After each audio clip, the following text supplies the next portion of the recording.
last we left off, and overall, party of adventurers met in Escamille. They met in a tavern in Underport, Escamille, specifically. Found themselves being recruited into a crew of a ship called the Infernal Wind. And upon seeing that you were all relatively trustworthy, they revealed to you some of the information of what the job is. It is to protect Phoebe Tinkerfen, the Grand Artificer of the Enmanilium Cartographerium. Just to put that out there for you guys to sit and like say it to yourselves over and over again. And also the crystal that she carries, which contains the soul of Witch King, the Howling Dominion. Which is, for some of you, you would know of it. Some of you are unfamiliar. It's far to the west, on the continent of Duracell. You all found your way to a little tower, had a little scuffle with some merfolk, and then made your way to Berfast, which you helped Reggie and Terragus do some minor things. One was for some mushrooms by killing a troll, and the other was a contract for a very bad man causing very bad problems for denizens of Berfast. And returned to the ship, disposed of the body, and prepared to set out the next day.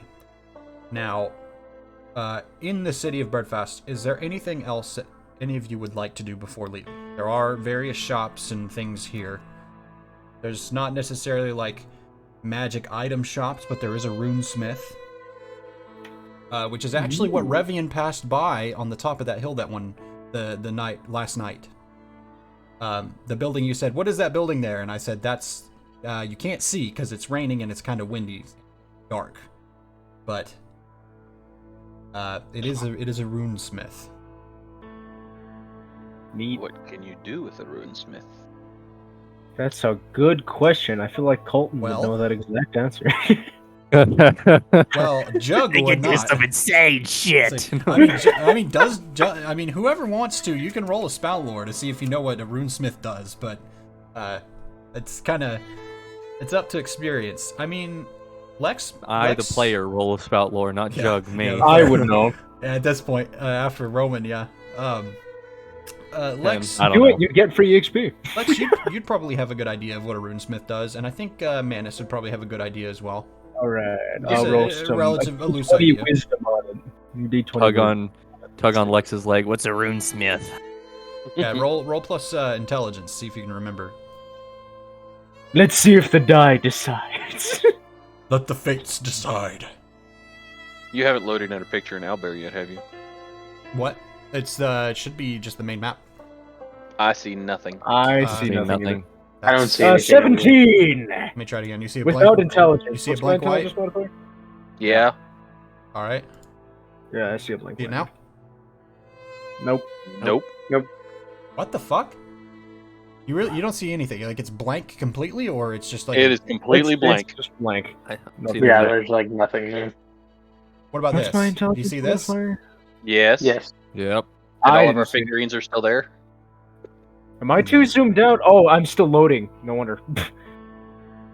What is going on? That's very odd. I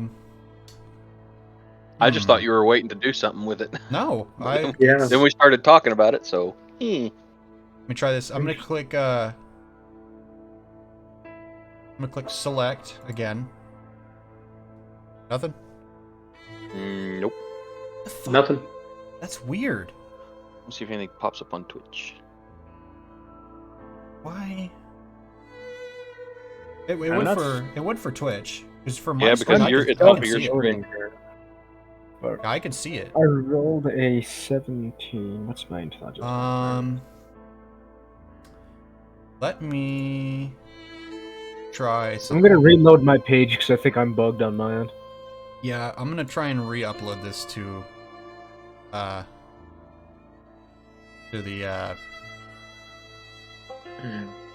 Owlbear. Chat.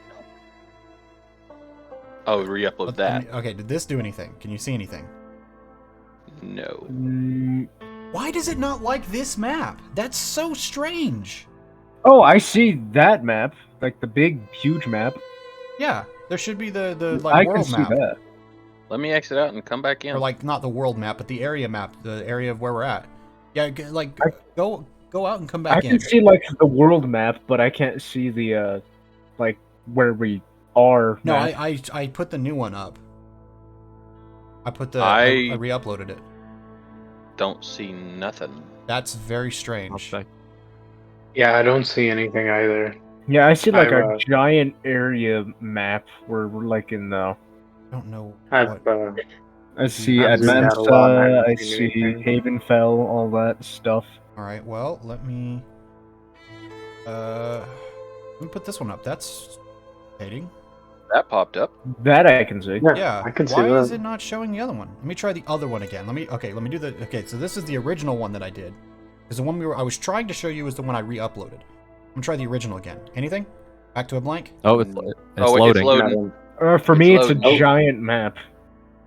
Could just I be can a see it. giant area map. It's Yeah, I the see the area giant maps area showing map. up now. It's good now. We're on a I'm big still, old. I'm still not seeing anything, but I'm trying to zoom out to see if that helps. That's so strange. It's kind of There's a a big little- map. It might be that.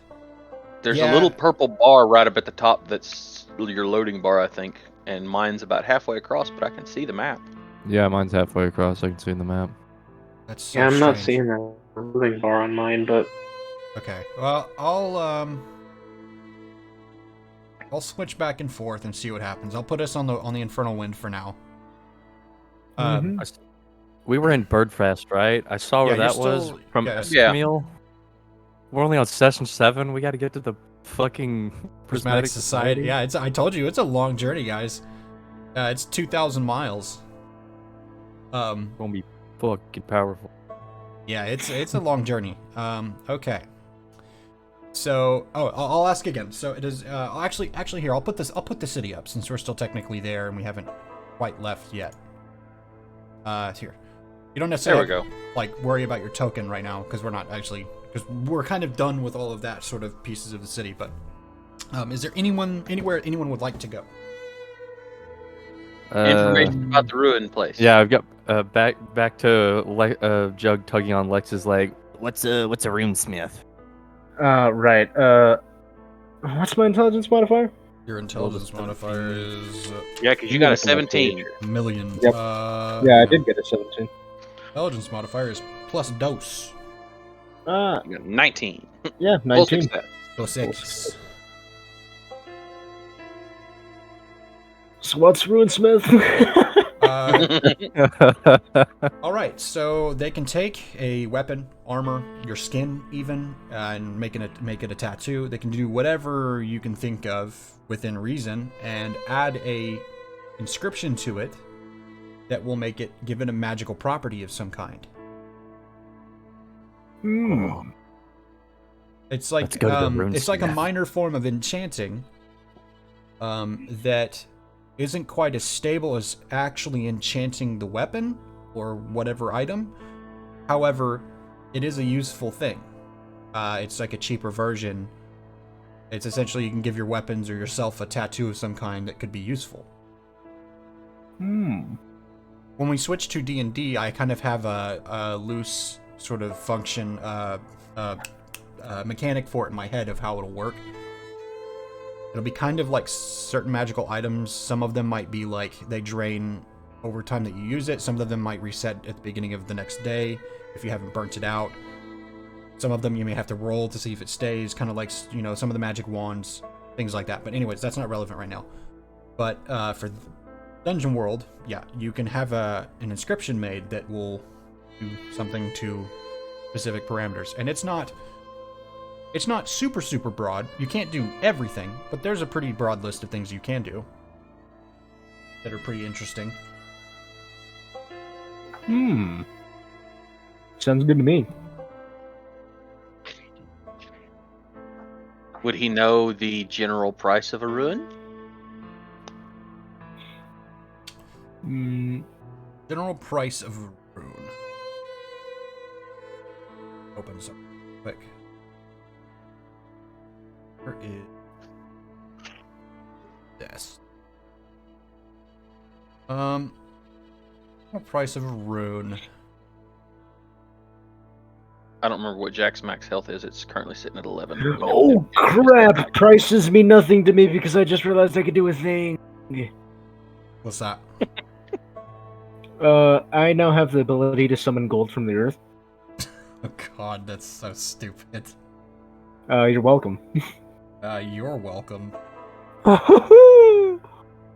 Is that really what that does? Why did I open that here? it is what it does. It even specifies that exact thing. That's crazy. It's the rare elements ability. I can use the rare versions of all the elements that I have control over now. Oh god, come on, catch up, catch up, catch up. Oh boy. For instance, I fucking can now ram. bloodbend. Jack. Oh, Let's see. That would be. What's half of 17? 8.5? Jack would be at full health. So he's at 17. Okay. Cool.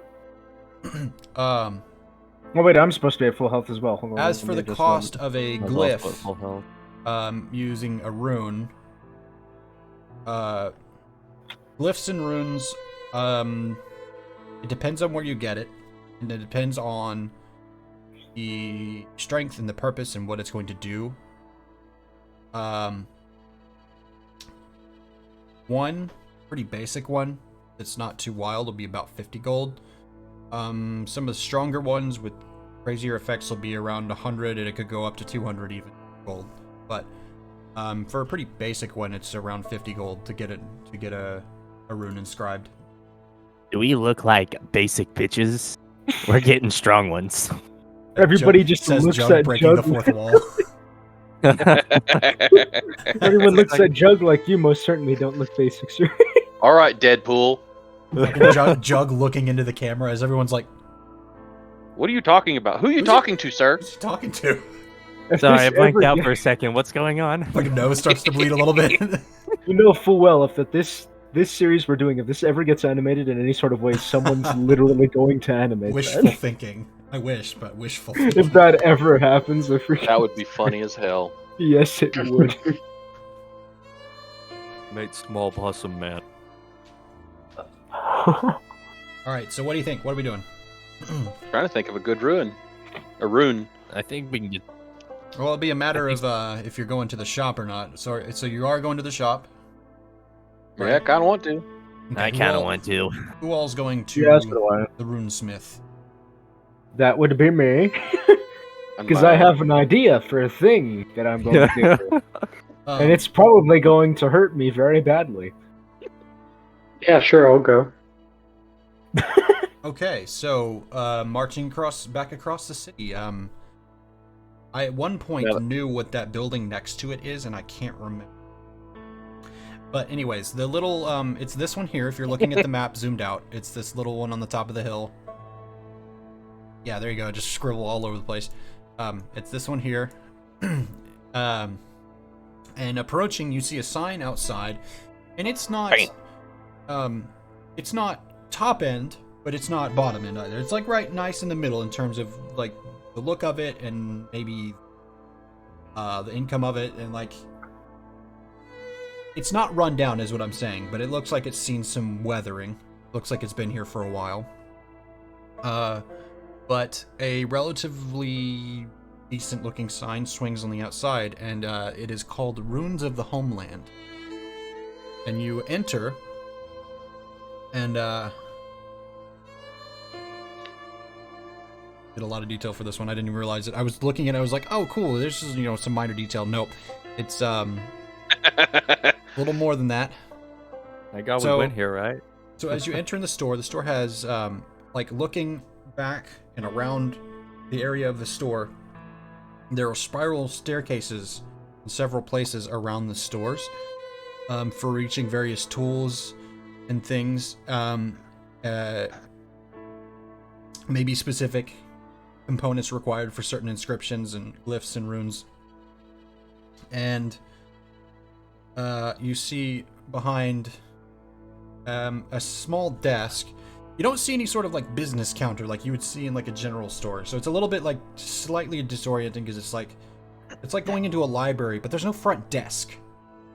It's just sort of a man in a chair with a table, drinking some tea and reading a book. And he looks up and he says, "Ah, hello. Welcome. Can I help you all?"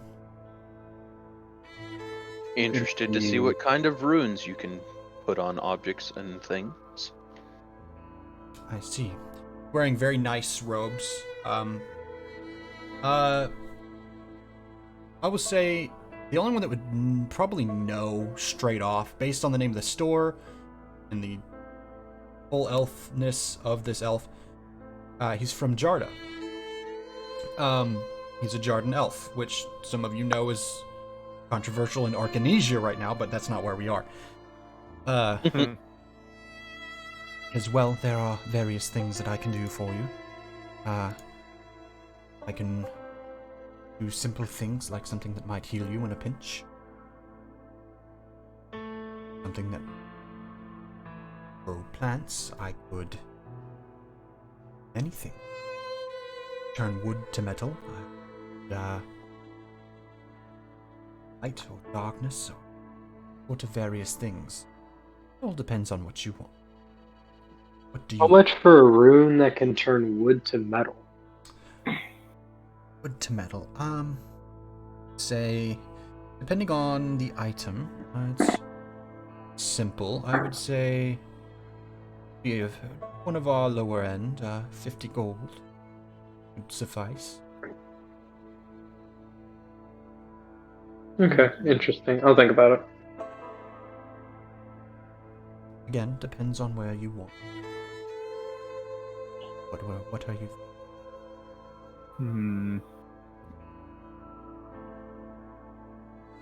Is the healing rune a one and done, or is it? How does that work? Colton, remind me. How did the healing rune work? It's been a while. I knew someone was. I have it in front of me, but it's been a minute. So you want some advice from old Roman, do you? As far as I can remember. Welcome back, buddy. Okay. He was also half elf too. Yeah, I forgot about that. Yeah, he's half elf. I always forget that he's half elf.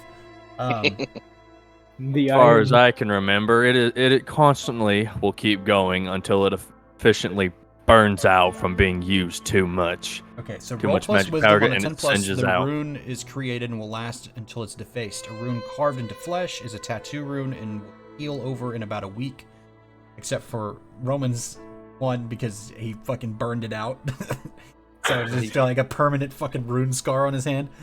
He could snap his fingers and he would heal himself. Yeah, so there are various things to think about, but the mechanics are here for it. It just depends on the effectiveness. I want to add things to. Just want healing.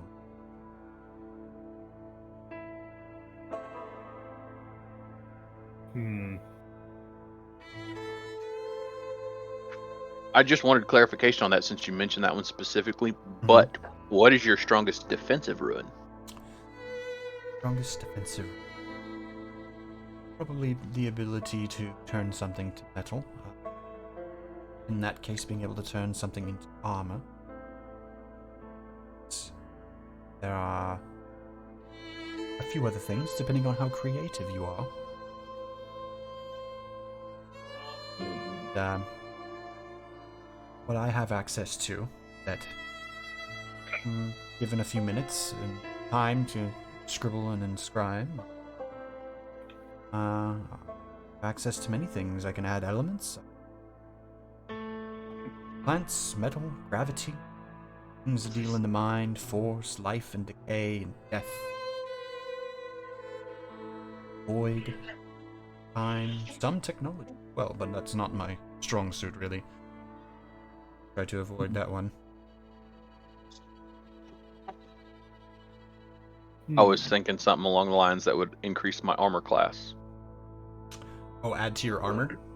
Yes. Yeah. What would be the strongest one, and how much, and how permanent?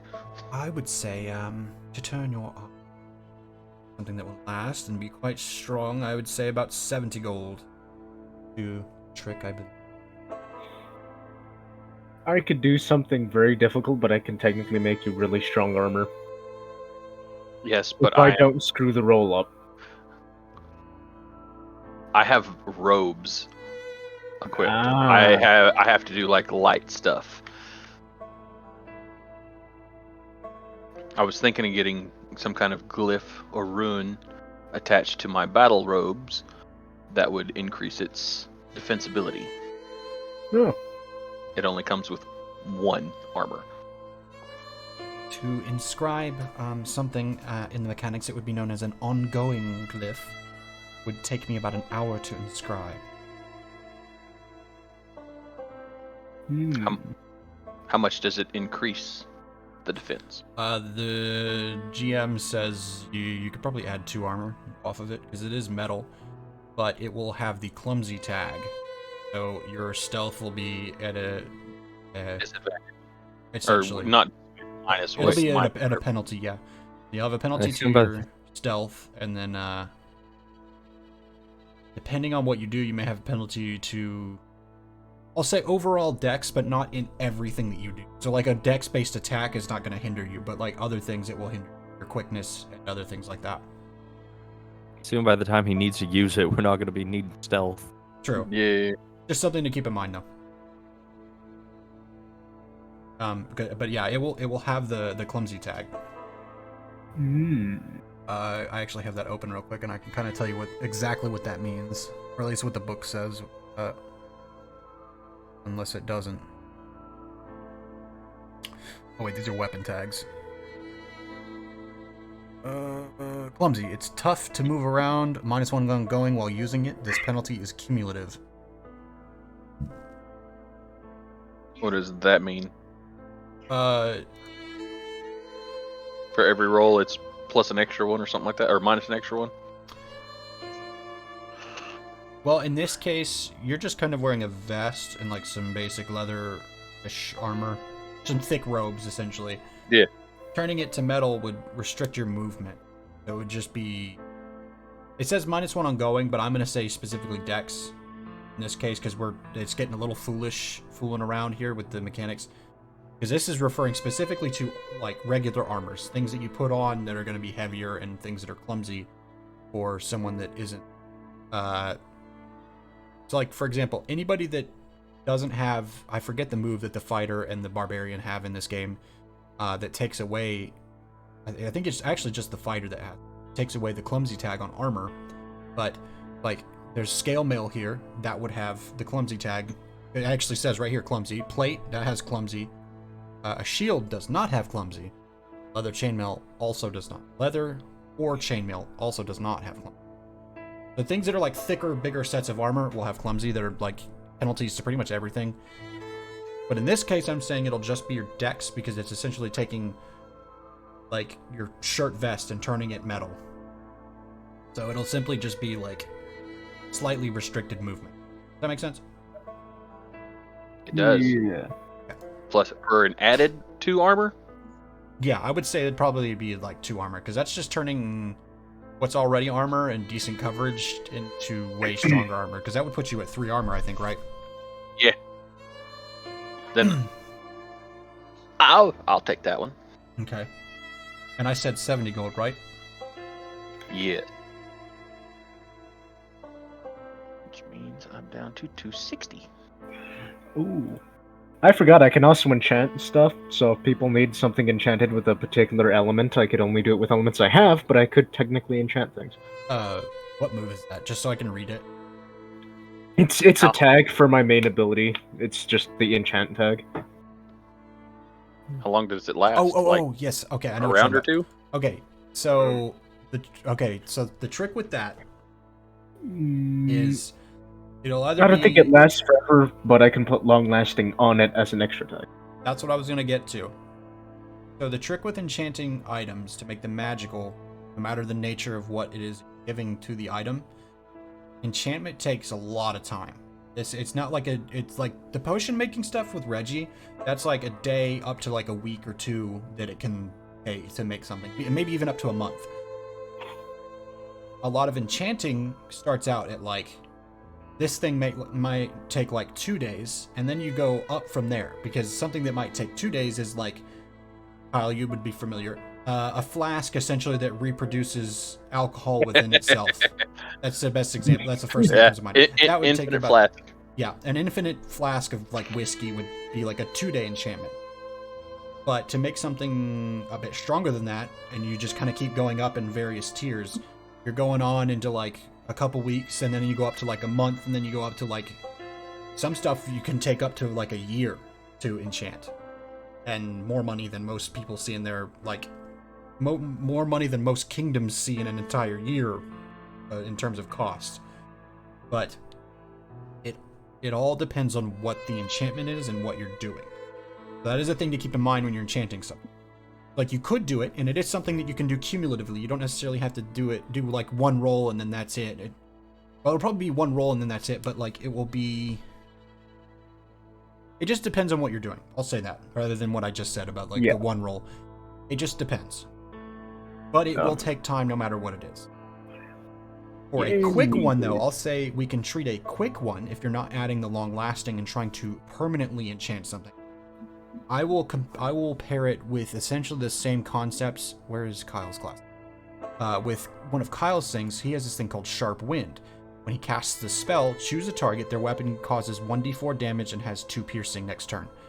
So in my head, and what I'm thinking is, if you didn't do the full-on enchantment thing like I just talked about, that is another way that you could do it. Give them like a temporary thing that they can use once whenever you cast it like that. So that's something to keep in mind. I'm just tossing you things like ways to use it if you did want to do that going forward. Actually, I was going to see if I can leave the building temporarily and summon some elements and do some stuff real quick. Sure, you can step outside and do a little communing. Yes. So Revian, so you are paying the 70 gold for your vest? Yes. Yes. Vestless, just kind of shirtless, hanging out in the runesmith for now. Which of course this is made like make-believe fantasy world, so everybody's fucking ripped because you can be. So ripped elf man is, chilling with no shirt on while he takes out what looks like a quill with a few of its own little glyphs and runes written in it, lays it down on the table, and it's very large contrast to what we understand from having seen Roman in the past campaign, with it being kind of like with this gauntlet, little scratchy looking glove thing. It's very delicate and intricate, and he does it very slow, and he takes his time, very focused. And as he's doing it, he actually begins to speak to you all again. He says, "Is there anything else?" Jug's gonna take off his gloves and set them down, and he's gonna say, "I'm gonna need whatever your strongest attack runes are. I would like to put them on these gauntlets." Well, some of the things that I can do: lead, gravity, metal, pure force, fire, ice, air, earth, storms, and lightning. But it just depends on your preferences. What feels good in your gauntlets? I like the idea of pure force and metal. Maybe pure force. I would say that is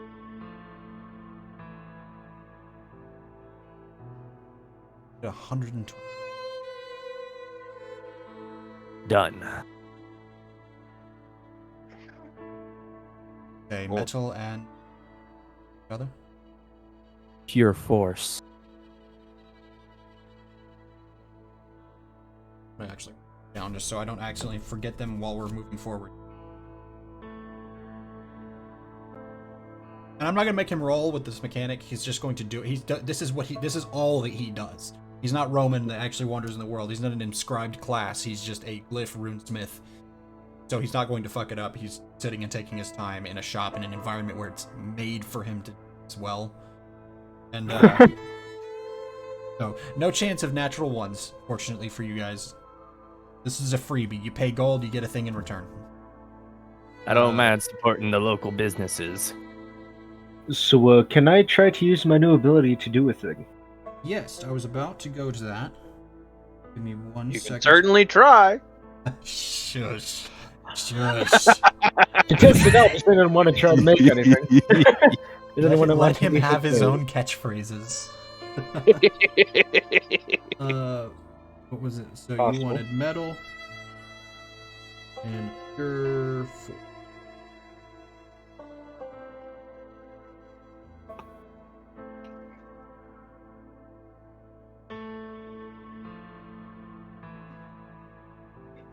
How much? I said 70 for yours, Revian. Yes. Very nice, very nice. All right, gonna get those made up. 3 hours. He says this will take about 3 hours. Eat all the gauntlets. You lifts inscribed into them. Do as you please. You may stay, or you may wander about the city. Just return for your items.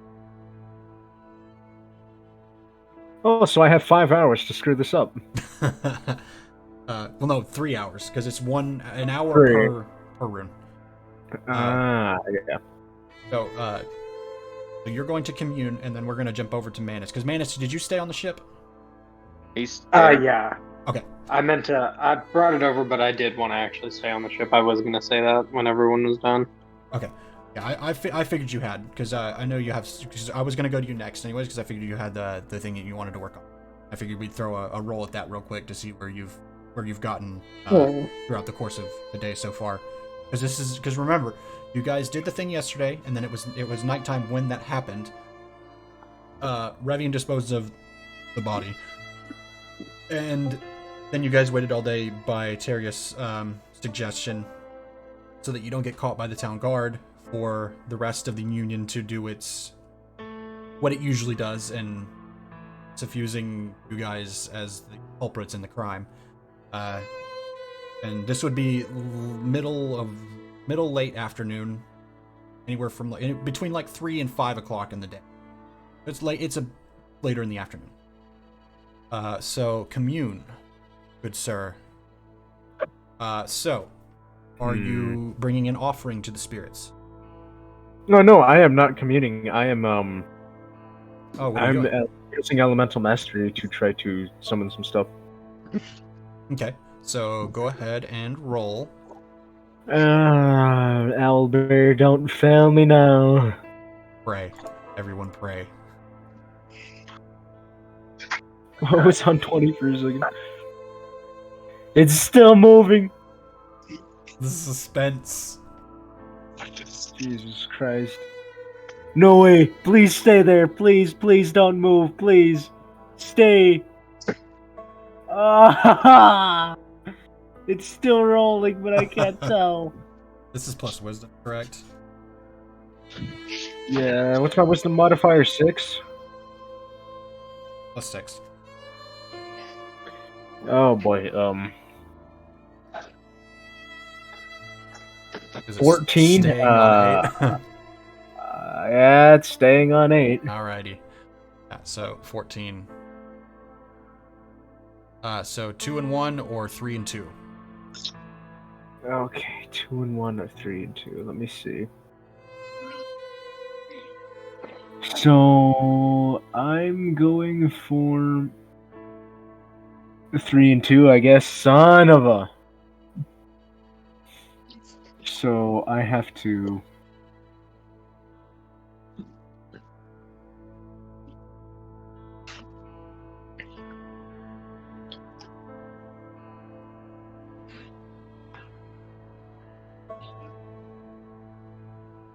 We think. Okay, I take damage and I guess I am drained. You have -1 for the next hour or so. And you take a d4 of damage. Not get subtracted from by armor. Yep, so I'll just put that down real quick. And okay, so choose your tags.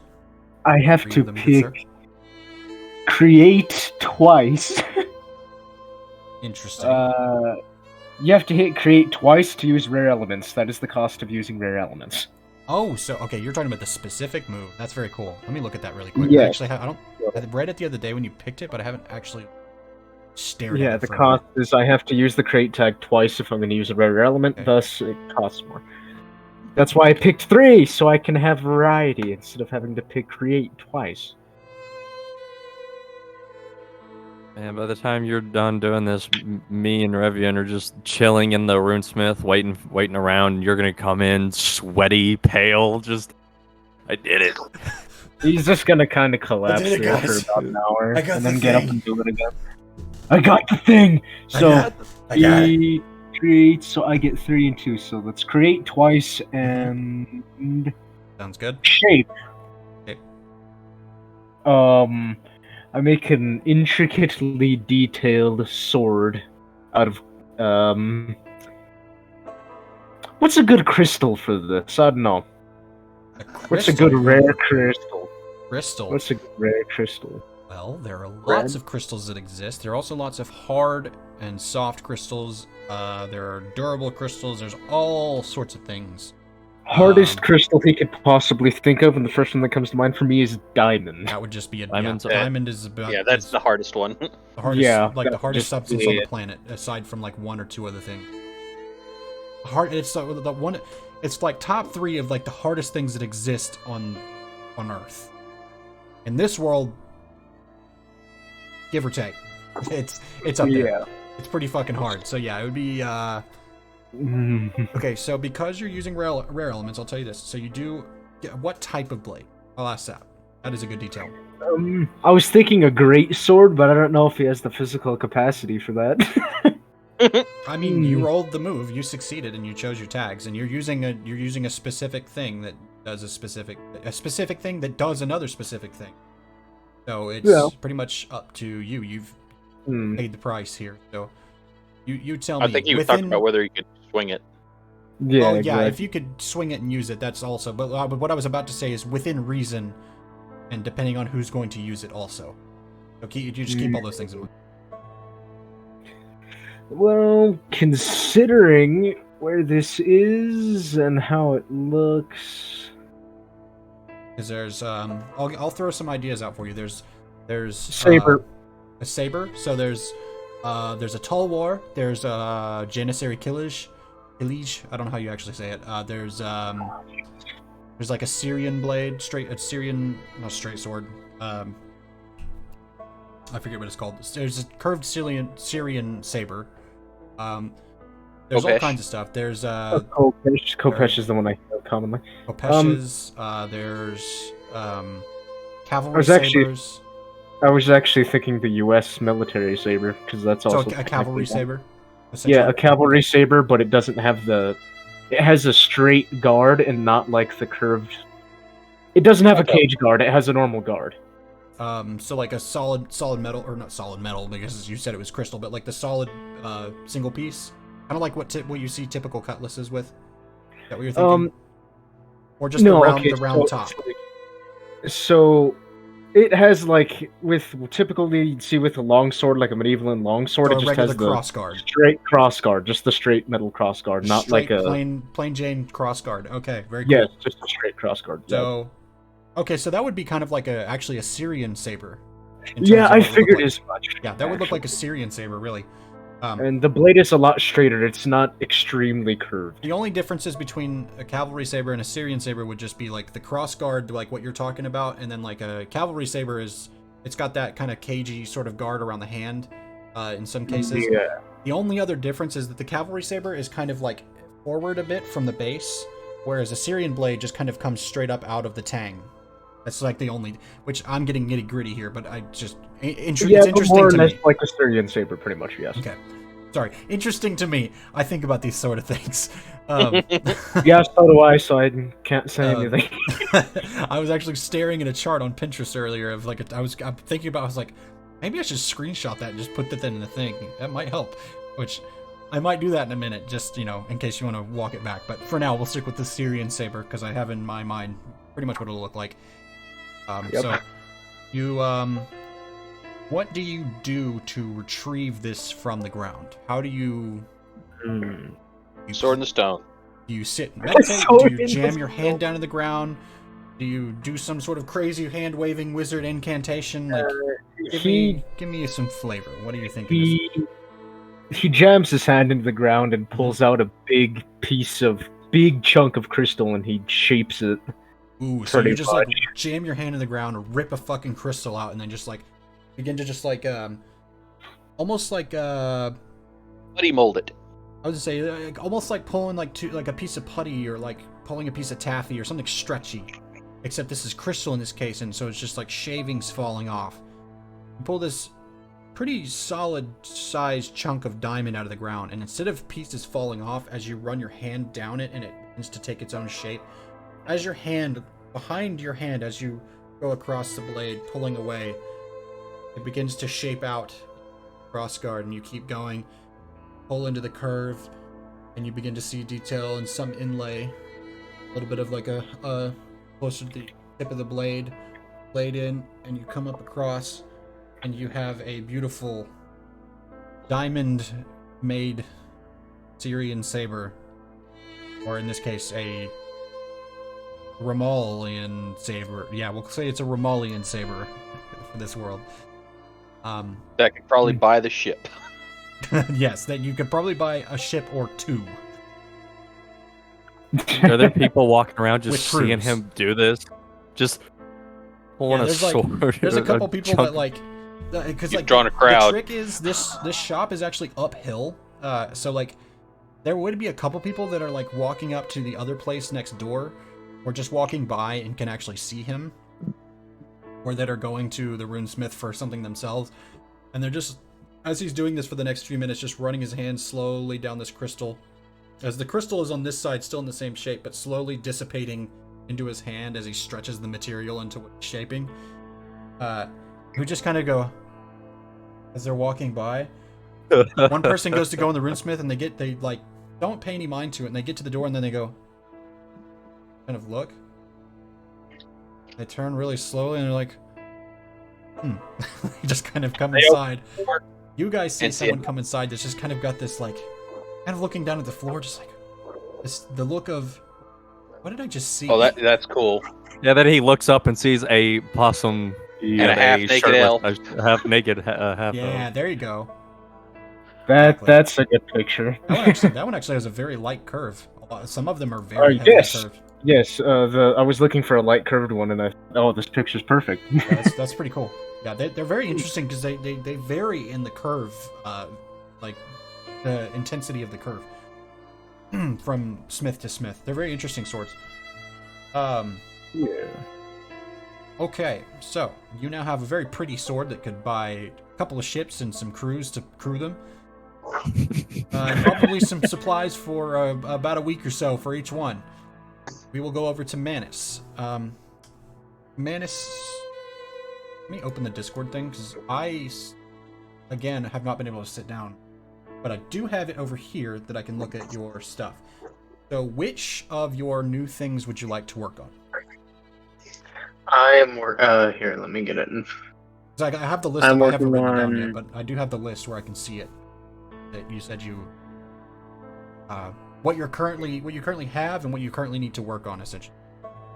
I'm gonna work on, I'll make my own friends, and then I just wanted to add to my gadgets and reflavor a few of them, which I already sent you that list of how I want the list. them to be at the end. So remind But yeah, I me want to work on which specific. So, okay, so you said you want to do. I'll make my own friends. Okay, so we'll say that you've been working on this over the course of the day, as everybody's kind of waiting around on the ship. This is kind of like a flashback moment that's like, sort of, I'll say like, smithing / artificing montage to background like 80s synthwave music. It's just a clink, clink, clink, almost Iron Man-esque. Some would maybe put AC/DC over it. So go ahead and roll plus intelligence, or I'll make my own friends, if that's the one you want to work on first, unless you want gadgets. Yes. Okay. No, yeah, I want to work on that first. Okay, so we'll work on this one first. What is my intelligence modifier? You're just behind. Yes, you are. Your intelligence is I think plus I- 4 currently. You're at a 20. You took it from a 19 on your wisdom and your intelligence up to a 20. You next, at 21, you'll get a plus 5. Alright, I got, with my modifiers and everything, I got a 12. Wait, no, I'm wrong. 18, 19 is plus 4. 20, 21 is plus 5. Correct, Colton? I think I'm misremembering. So it would be plus 5. I was wrong. That's embarrassing. What's the number? I can tell 18, you. 19 is plus 4, right? And then 20, 21 Yes. is plus 5. Okay, so I did Yeah. that wrong. I have it written. I have the numbers right, but not the modifiers. Okay, so what did you end up with? 13 overall. 13. One moment. Flavor this up while small mistake.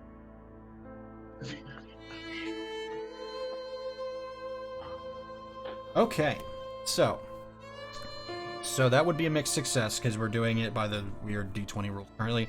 That would be it's under 19. It has plus 2 loyalty and gains 3 points worth of skills divided as you see fit. Which the skills are. I think I sent you. Should I send you the hireling thing again? Do you need that? No, I have it. Let me get it Okay. pulled up real quick. Let me try to find it. Oh boy, I gotta remember what section of the book it's in because I don't remember. Okay, yeah, I have it here in front of me. I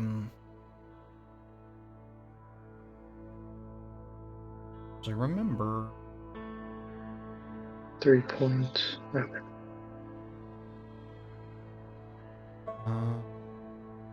Might be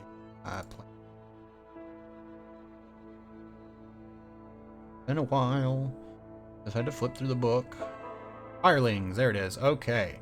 Skills are Adept, Burglar, Minstrel, Priest, Protector, Tracker, Ward. I'm going to, I want to put 1 into Priest and 2 into Warrior. Okay.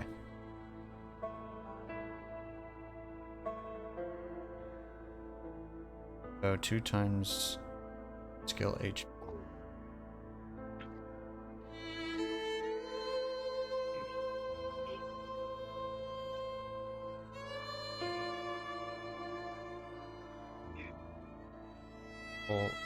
Skill plus skill HP. So in this case, okay. Remembering how I'm remembering how this works. You have your 3. You have 3 skills, so that would be so this one would essentially have plus 3. This first one that we're working. Okay, so cool. I think that's how this is. It's pretty simple. Just trying to make sure I'm not underthinking it or overthinking. Okay, yeah. So the priest part of it is they will have when you make camp, normally heal. Oh wait, there's more to this one than I'm reading. So I'll read the whole thing just to save everybody's confusion. I was confusing myself. Priests are the lower ranking clergy of a religion performing minor offices and regular sacraments. While not granted spells themselves, they are able to call upon their deity for minor aid. Ministry, when you make camp with a priest, if you would normally heal... whoa, that's typoed. When you make camp with a priest, if you would normally heal you plus skill HP. That's typoed really badly. So, I think that's supposed to say when you make camp with a priest, you would heal normally plus skill HP. And then first aid, when a priest staunches your wounds, heal 2 times skill HP.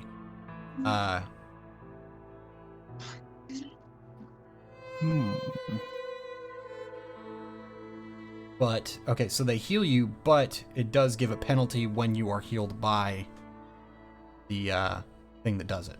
So this will be interesting to This would be a good thing to keep around and open in case of using bots. So you picked priest for this one. Yeah, 1 level of priest and then 2 points into a warrior. What are we calling this one? I've just been calling them the Iron Flock. I haven't given them specific names yet. Okay. I'm gonna write bot 1. Yeah. Priest.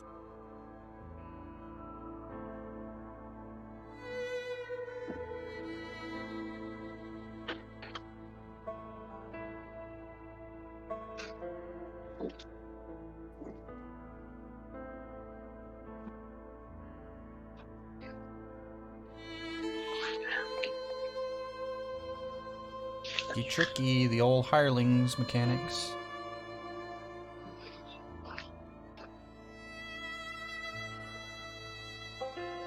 Jesus Christ, I think I just found my favorite kind of sword. I can't stop looking at Start with pictures. a number based on hireling was.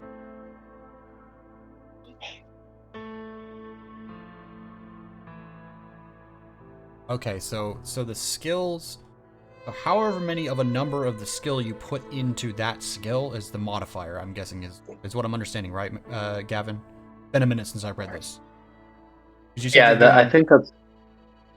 Because I think that's I'm the doing- intention as well. Because it wouldn't make sense for a hireling to have 2 to 5 skill points, but each one would only do as it says, and it's like a set modifier. So yeah, that makes sense. Okay, yeah, we got it. So he has 1 priest and 2 warrior. You said. Yeah. I'm also going to send a picture to the group chat to show everybody what he looks like once I find it. So bot 1 goes pretty well. Let me go back to your. I read this all the way through, and I don't miss anything. I just bit, nothing happens.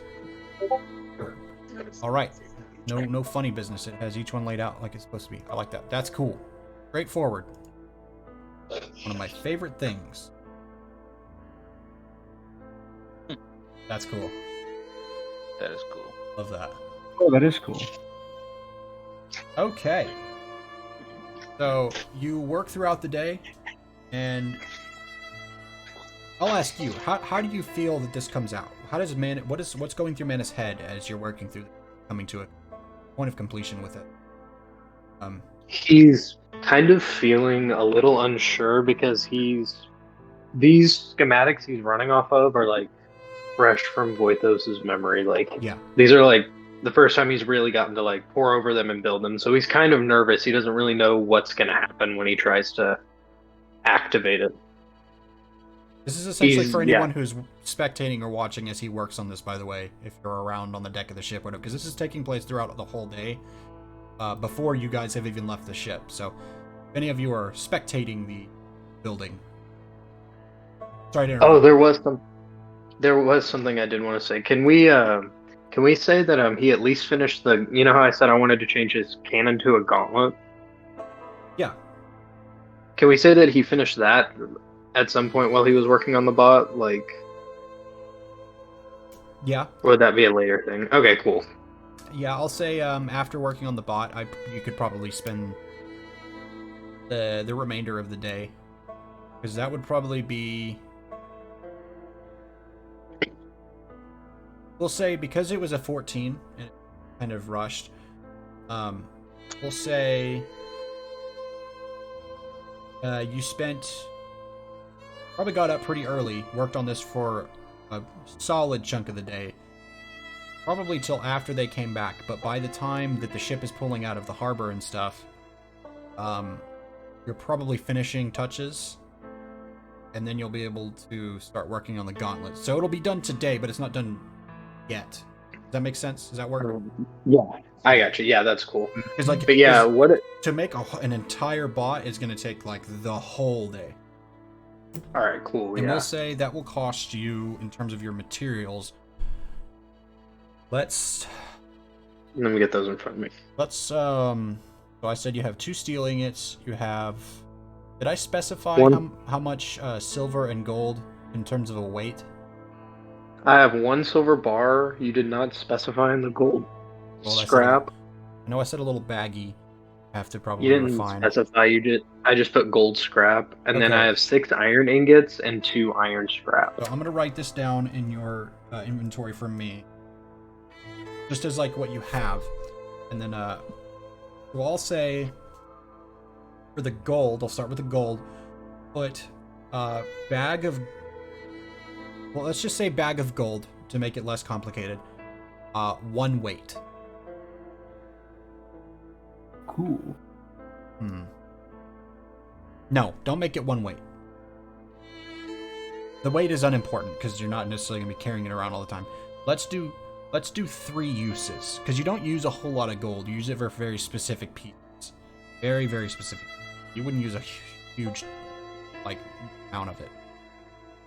We'll say 3 uses on that since it's a baggie rather than like an actual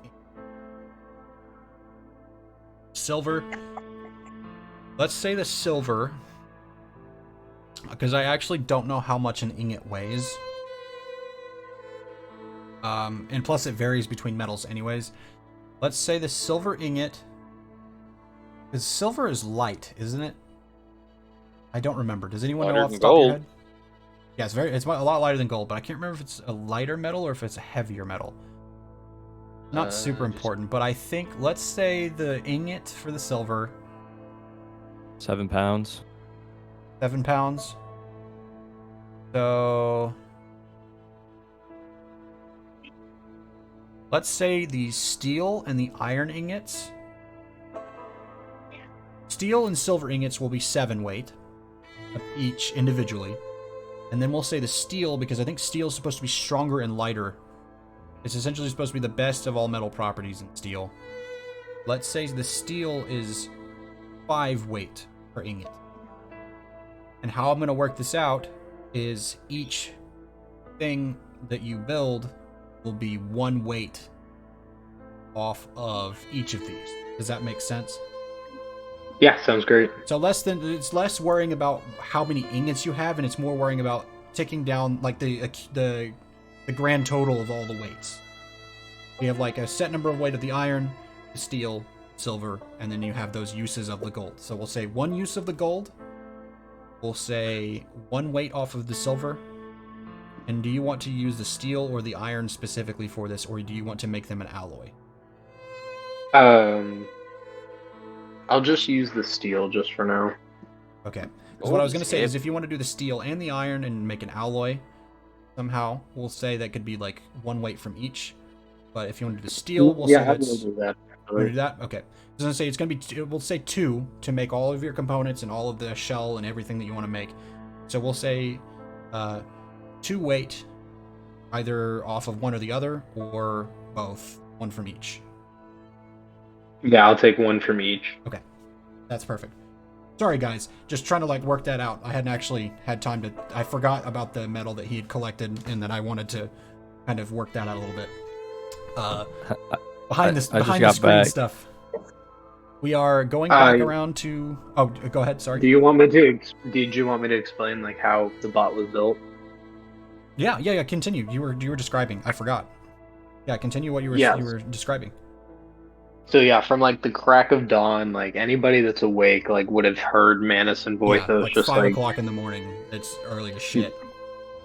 Like the laser part of his cannon, like that he's used to like decapitate the troll, like disintegrate men. He's using it to just like melt down the metal, and then just kind of like fabricate it into like various body parts and limbs and other things like that. And once he gets them. Every once in a while, once he finishes, he'll stop and like say a small prayer and maybe like burn some incense from his like backpack and things like that, like blessing things as it goes. And it's just like a very like methodical process as he slowly just builds out this metal man throughout the day. I never really realized that gold is freaking heavy. 27.5 pounds for a brick of gold. Yeah, it's fucking heavy. Oh as shit. yeah, gold is heavy. Yeah. It's I just heavy got as back. balls. What's up with this robot? I like came back and saw this. That's I was what like, he's making. Fuck? That's what Manus was building. That's what we were Really? working through while you were gone. Finna have a new He's the crew new- member. Yeah, he's Called make friend or whatever. He's got I'll make my own friends. Yeah, I'll make my own friends. I'll make my own friends. It's literally I'll make my own friends is the name of the move.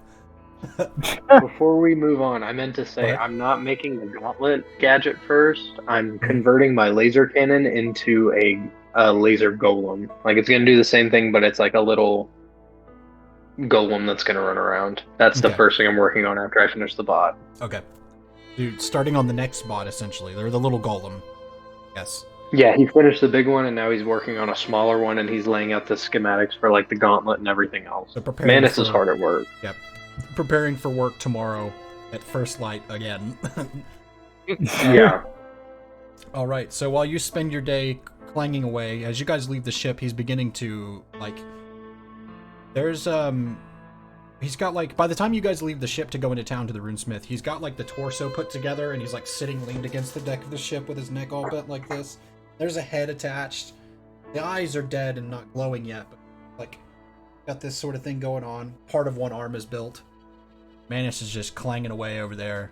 Like there's pieces hanging around. He's got them laid out. Like he's taken over the bow end of the ship in terms of that upper deck. Just like pieces laid out. Some of the sailors are walking over on the ship and they're like, "What you reckon that is?" And they're like, "Don't know. What do you think it is?" They're just like looking at just like a gear. Like a gear. Looks like some unholy symbol. Oh, God save us. He's some sort of priest of Asmodeus.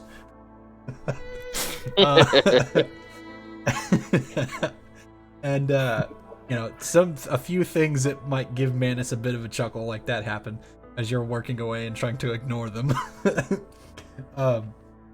We will go back over to you guys. At about the time you're probably finishing beating away at the metals and constructing your bot, you're probably beginning to give it power from your lantern now. Your runes are completed.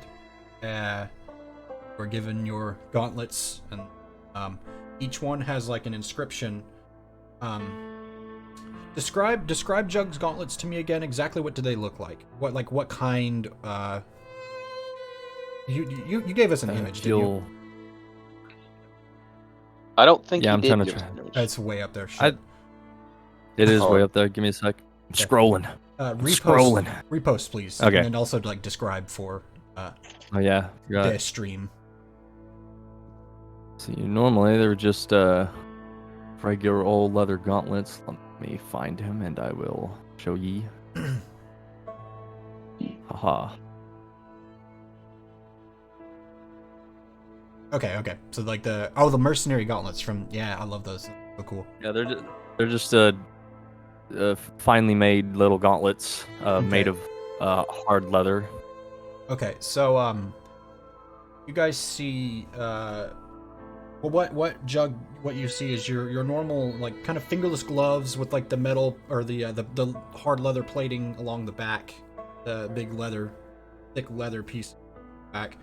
On the back of the hand one, on both of them, two runes, and they're just stacked one on top of the other. There's one, and then right below it is the other. Same thing on the other. They're very, very elvish looking, very pretty, very swooshy and swoopy with looks like Arabic and italics. We all know what I'm talking about. It's very pretty actually, and it's very cool. And do you activate them? All right, I want to see how these look, and he's just gonna punch his fists together. Just So not necessarily knowing how to activate them, you kind of clink with your knuckles, which of course it doesn't clink because they're not metal yet, but you tap your knuckles together, and from pretty much like elbow to fingerless gloves on both gloves, it turns completely to metal, and you feel your hands buzzing a little bit of a light buzz to them. ooh. And as he sees you like testing it out and looking at it, he says, "Now be careful, force. That one you may wear out The metal will probably stay for many years, but force may dissipate. If you wish to take care with it, maybe use 2 times. Beyond that, you may begin to strain confines of scribed glyph. That means be careful. No, I got it. I'm not in battle now. He just ping ting, and he deactivates the glove. I'll only use them when I fight. And he's going to say this, and me, the GM, is assuming that Jug is going to hear this, understand it, ignore. But he leans over. He says, "You don't actually have to tap your knuckles together. That's cool.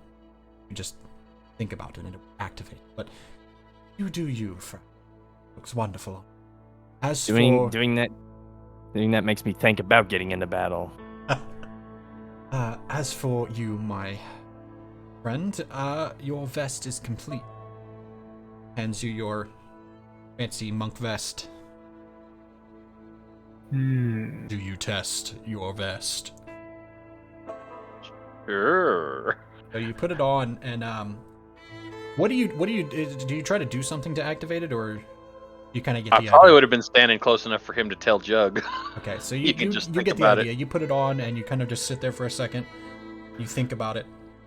Turns bottom to top, back to front. Turns completely into metal. Moving around in it, it does feel, if Revian has ever put on like a breastplate of any kind made of metal, it does kind of feel like that, but it feels fit and shaped to your form more like the shirt does, so it's a little bit more constricting than one of those would be. You find it a little hard to kind of do like one of these, like turning to the side, like on the, I don't even know what axis this would be, but the horizontal like turning of your spine is a bit difficult. But it is armor. It will help quite a bit. It's going to save you in a lot of situations compared to your, what was it, 1 armor that you usually have? One. Yeah, your typical 1 armor. Yeah, so that is the rune inscribing. We got a diamond sword. Let's say, I'll say Jack gets one too. Let's say Jack. Something to heal. So I was gonna say maybe something to heal himself. That's what I was thinking earlier. Yeah. Because he's tanky as fuck. Because he's got 3 armor. As long as he's got focus, he's got a lot of armor. So he doesn't need any armor. He just needs something to keep himself in the fight. So we'll say, aside from Manus, so that Manus doesn't have to just constantly pocket heal, because that's not Manus's point in the world. But Well, I mean, I did take first aid, so it is a rope for me true. now. It's I took a that rope just now. like as the back burner if you guys need it. Yeah. So the way we'll work that is, we'll still count it as a cast spell in combat. Outside of combat, I'm not gonna make you roll, but in combat, Cool. so you can just like pump heals into people when they get low out of combat. But in combat, we'll still have you roll, but we'll say, I'll say 19 plus. You get the maximum. How does that sound? We'll try and keep Sounds that in mind. perfect. Yeah. And the other thing, because it's a rote, I won't make you take specifically the cast a spell move. You'll be casting a spell, but without the potential of the negative effects, because you know the spell so well. Okay, yeah. So even if you roll a mixed success, you won't take the penalty of like the 7 to 9 options, or the mixed success options Okay. on the list. Losing mana or something. Yeah. Well, in his case, it would be like he would put himself in a spot, or he would take a -1 on going, or he would lose the spell, which he can't do, which is what put the idea in my head. Well, maybe he doesn't, so you don't take penalties on a mixed success. 19 plus, you'll do maximum healing, but you'll have to roll in combat. That's just something to think Yeah, about. that sounds perfect. I Excellent. like that. Okay. Because I didn't want it to be overpowered, so I like that. Absolutely, yeah. That's pretty cool. I like that. What are the bonuses of my gauntlet? I need to write it Bonuses down. of your gauntlet. Let's do this together. All right. So, Revian, I said yours is just +2 armor. Yep. Pretty simple. So for Jug, we'll say your gauntlets are. What do you want to call them? You want to call them pure force metal. Give them a metal-ass fucking name. The pure force metal gauntlets. Pure force steel. Oh yeah, pure force steel. That's perfect. Pure force steel. Okay, pure force steel. So the metal is obvious. We'll say that gives you... Do you have the messy tag? Not at the moment. Nope, Which not I think at is the the moment. thing that I said was surprising. No, wait, where was it forceful? I think you have forceful. Also, remind me, if you do have forceful, remind me of that in combat, because that will have an effect.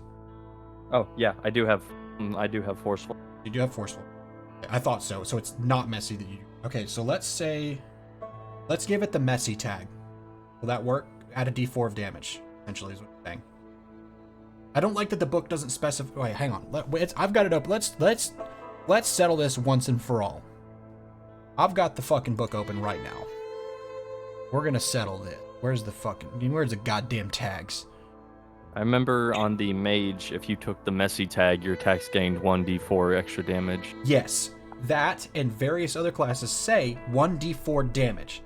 On this, it doesn't say that. It does damage in a particularly destructive way, ripping people and things apart.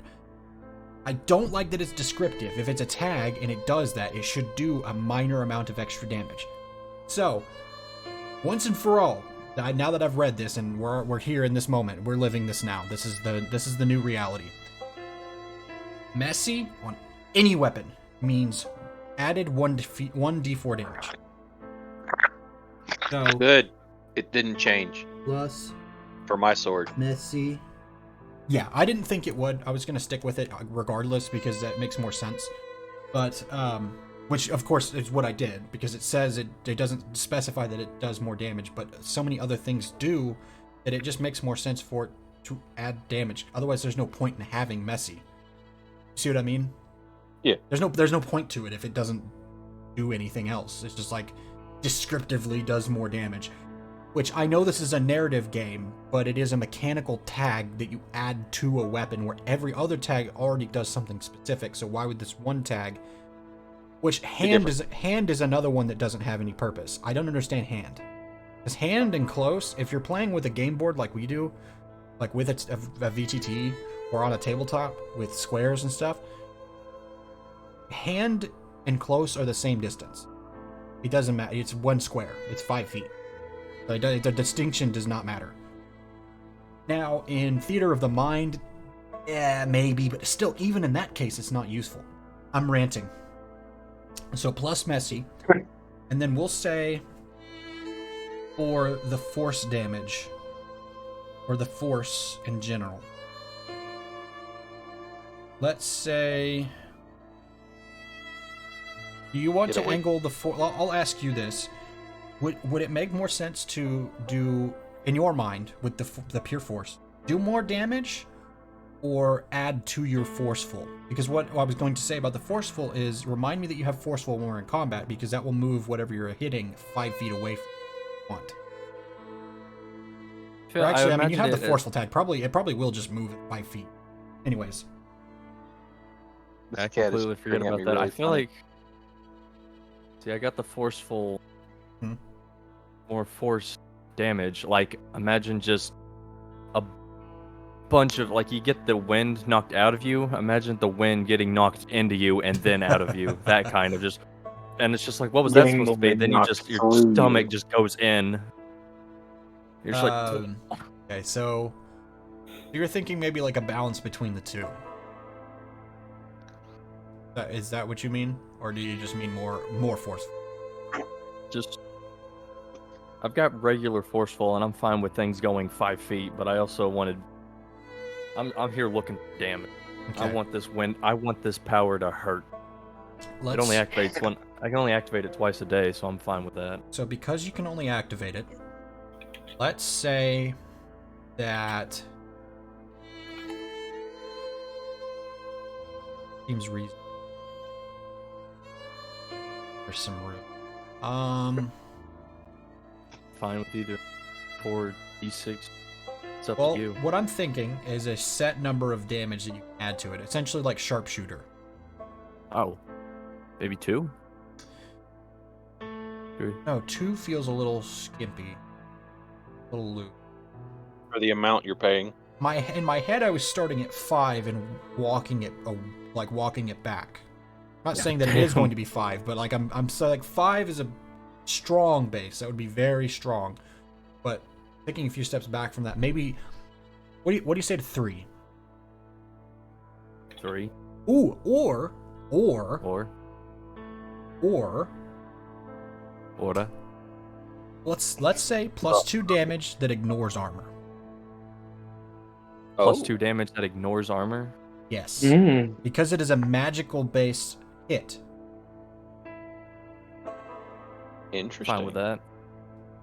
The other option would be ignores. So there's ignores armor would be one way you could do it, or it can add the damaged tag to armor.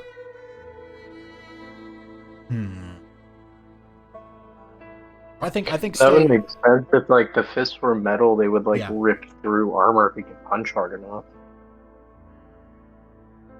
I'm thinking for simplicity's sake to spare us confusion. I think the smart way to go would just to let it ignore armor, and then we will, in the case of you using it, I will try to keep in mind that you've hit something with that if it doesn't fucking kill it first. Yeah, that's what I was thinking. So, plus 2 ignore armor. Yeah. That, or you could do like one of my abilities and make it to where it damages that creature's armor on a high enough roll. I already have it armor. So yeah. So we'll say 2 charges plus 2 damage that ignores armor.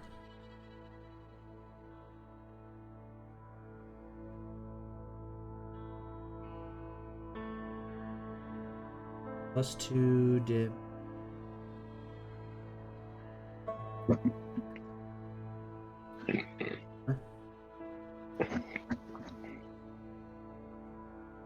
And then you can use it after those 2 charges, but it could have damaging effects on the glyph. Care of these puppies, man. I'm strong enough. I just wanted extra damage. I ain't gonna get greedy. Until I he can throws already- up something that... Until he throws up something that can go against what you've got already. I You can ain't run gonna get greedy till then.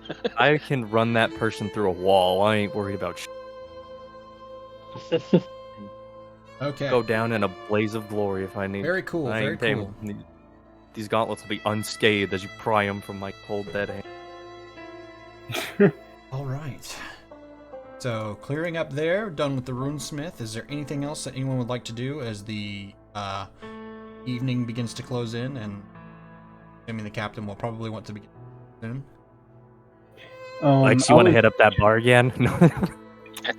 Actually, I would do that, but I was actually going to ask if I could get my new sword enchanted, or ruined.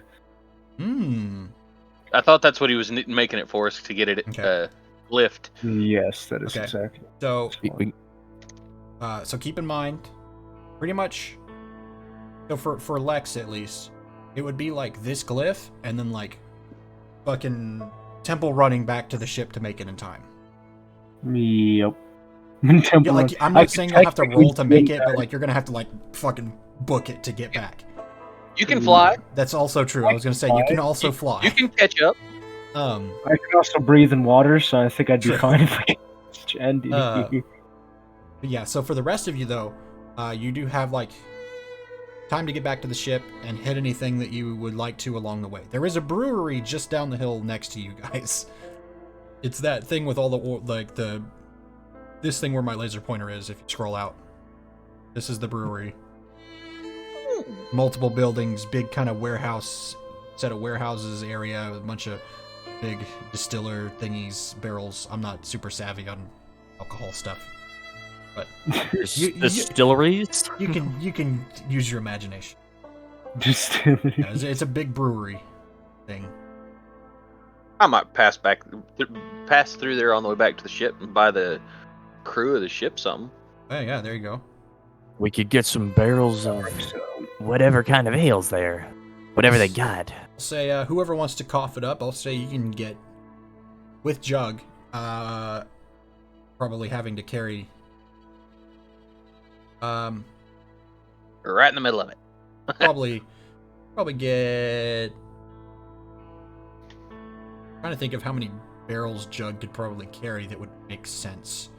But I'm also imagining a 1.5 foot tall awesome man with like a barrel and then like ropes tied around the barrel behind him, pulled over his shoulder, and that's how he's carrying it around. But it's a barrel, so it's like almost dragging the ground. But in reality, it would be like casks probably that you would get. I got 2 arms. What you talking about? With my weightless thing, would I be able to carry one too? You would definitely be able to carry one. That's a thing. So you'd be able to carry a couple of them. Let's say Do I need to let's roll? No. Four casks, and we'll say. Give me a moment. Let me think. I got to We roll broke the him over 17 beer. plus 8. That helps you. That's a 25 to carry 2 17 plus barrels. 1 barrel of ale, 1 pound. He's juggling it. 8 gold pieces. So we'll say was 8 times 4. Is anybody fast at math? I'm not. 36. Would you say 36? 36. I was like, it's 30 No. something. I can't remember. So No, it'd be 32. Let's say 32. No, you're right. 32? 32. Well, let's say an 32. even 40 gold. A little bit of upcharge, because they got to make money. I don't mind. Are we splitting this, boys? Well, actually, isn't it just me and you? It is just me. How we splitting this, man? Half and 20 half. each? Half and half. There we go. Such a strange thing, money. Okay. As we come on the ship, we go, "Whee!" We got ale! Ale! And the crew's like, "Yeah!" You hear crew that, like under the deck, like a couple of guys fall out of their hammocks, like, yeah! Did somebody say alcohol? Who said beer? Somebody said beer. We got beer! Somebody said beer. All right. Somebody said beer. So as you all return to the ship, let's see, Lex, what are you looking for from the runesmith? What is it you would like to have inscribed? Your very indestructible weapon that he's going to have to work really hard to make a dent in. Very indestructible. See, the thing about diamond is it's extremely hard, however brittle. And depending on the blow, it could be hit and broken. See, that's why I was trying to get a rune of unbreaking. Yeah.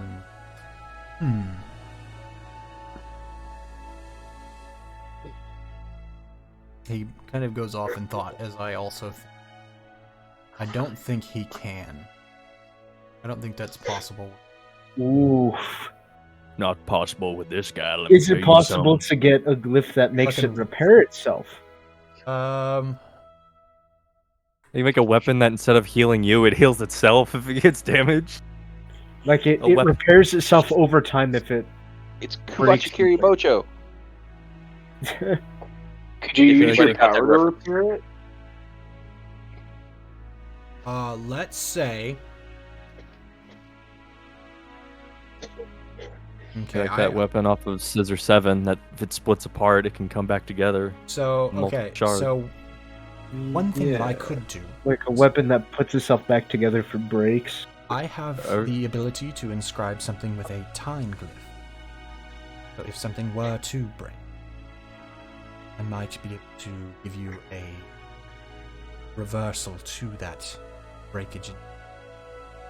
However, strengthening it and making it stronger is not within the purview of runesmiths around the world. I could probably strengthen it. So I could strengthen it myself. So I have an idea.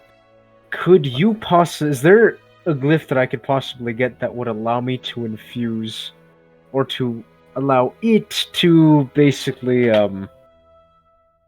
can I use my elements through it in any way? Is there a glyph that can allow it to do that?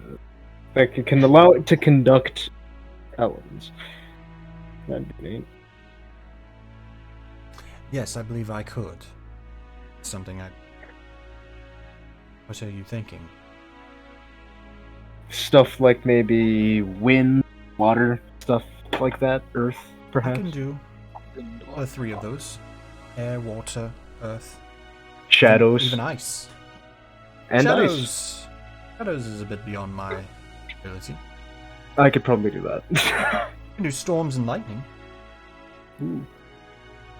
But Yeah. the basic elements are within my ability. Hmm. Now keep in mind, each rune is an hour, so Yeah. choose wisely. Actually, I think I'm just gonna enchant and upgrade this thing myself, because I actually have it within my ability to do it, so I think I'm just going to do that, no matter it's gonna take longer, but... I see. Would you like the repairing rune? It only would take me about 10 minutes. Quite simple. And it's instantly activated, so once used, it will repair itself one time. That works. Up to you. See. Even if it's a temporary rune, I'll take it. Yes, it is a one-time use, but it is only 50 gold to do so. Oh, sure, yeah. I'll take it. Time rune, and he actually is like keeps, you know, he has a little conversation with you as he begins to inscribe it, and he inscribes it at just above the cross guard on the side of the blade. He inscribes it in as a minor, you know, what do they call it? Small talk with you. And after about 10 minutes, he hands it back to you and says, "There you go. 50 gold. That's all that is required." Thanks. I give him the 50 Pleasure. gold, and I run the hell out of there to make it. Goodbye. Thank you for stopping by. He puts he puts some glasses back on and pulls out the book and begins to read. All right. So everybody going back to the ship. Presumably. Right. So, back to the ship. I'm going to my checklist here. Checklist of things that are When I think of Jug's appearance, him having a hood is the last thing that I think about. That's how I first made him. But you know, he has a little mohawk. I had the other picture up there. So. Okay. Yeah. So, returning to the ship. Change the sounds around here. Returning to the ship. A minor bit of wind going here. The ship begins to pull out of the harbor. And, you guys helping on deck as Manus kind of works away, or begins working on his, project for tomorrow. The ship comes out, and I already had narrated her telling you guys essentially that you guys are going to make your way towards the shipping lane, which I'm going to try this again, see if it works, put the big world map on there. Can you see it? I can Yes. see it. Yeah. It is trying to load it right now. Okay. So I if you got a loading bar. That hasn't happened yet. Okay. Alright, I can see it now. Thank God. Okay, so if you scroll into Yep. Berfast, you'll see the ship is there. Yes. Yep, I can see it. So the shipping lane, if you're looking at the map, the shipping lane is up this way, and it runs up through the north, up and goes. It can. There's a lane that splits off and goes to Sarkesh, and then it also keeps going north. You guys have a long way to go, way off of this map. But for now, you guys are in Berfast, right around here, if you can't see.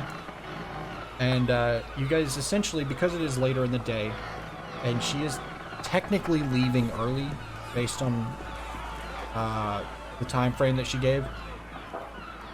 The fucking Pontethans don't like a ship sitting in the harbor for too long because they've got their business to do. So they tell everybody to get the fuck out before business is... If it isn't related to the Goa plant that they love so much, they force us out.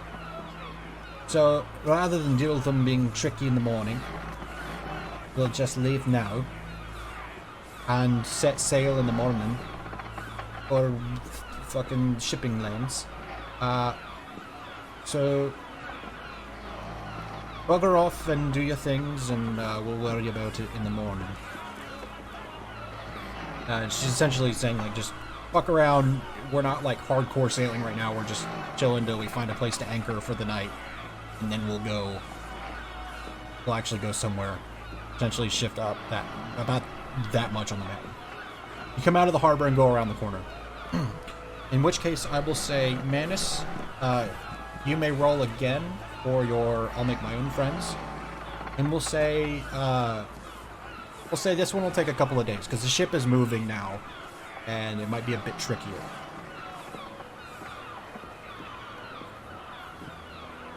We're all downstairs in the mess drinking. That is a 14. So it's the same result, right? 14, same result, yeah. So that's a second bot? Yeah. Nice, man. And we'll say, for this one, we'll say your construction has begun on it. But it will take a little bit more time because the ship is moving.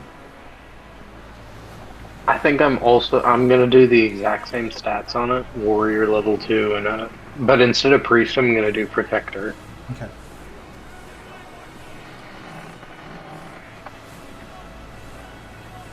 One protector, 2 warrior? Yep. Okay. Alright. Sailing along on the ship. You find a spot to anchor for the night.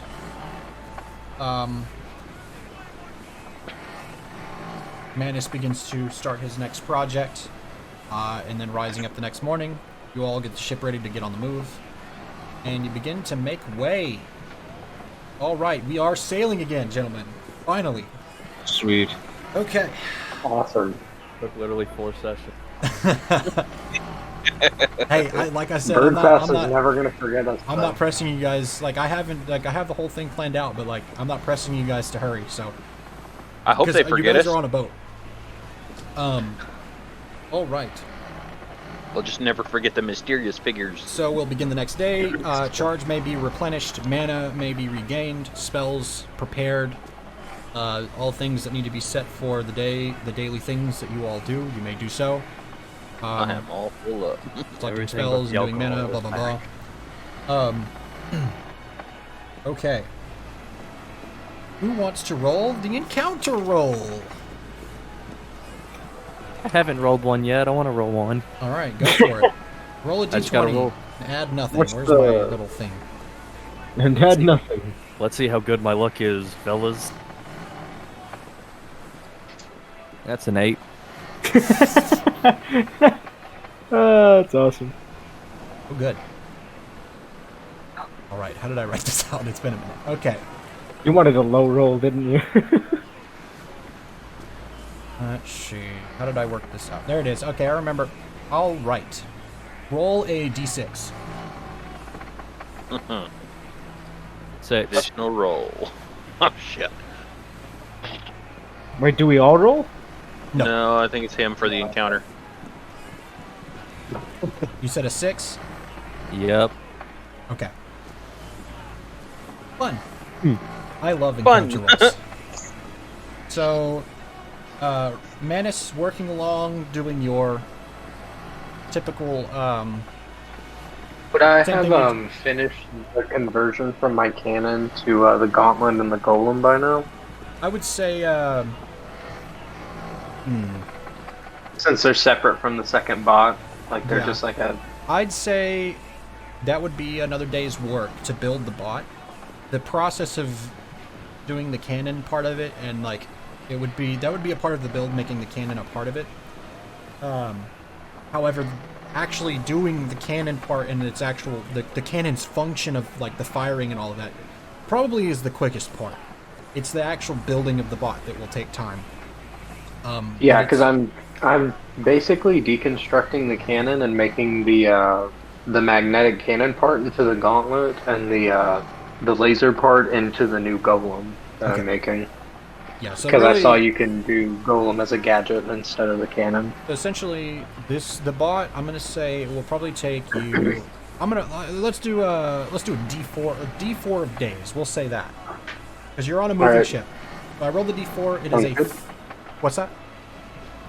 I said sounds good. Okay. So I rolled a 3, so it'll take you about 3 days to do it, to finish this bot.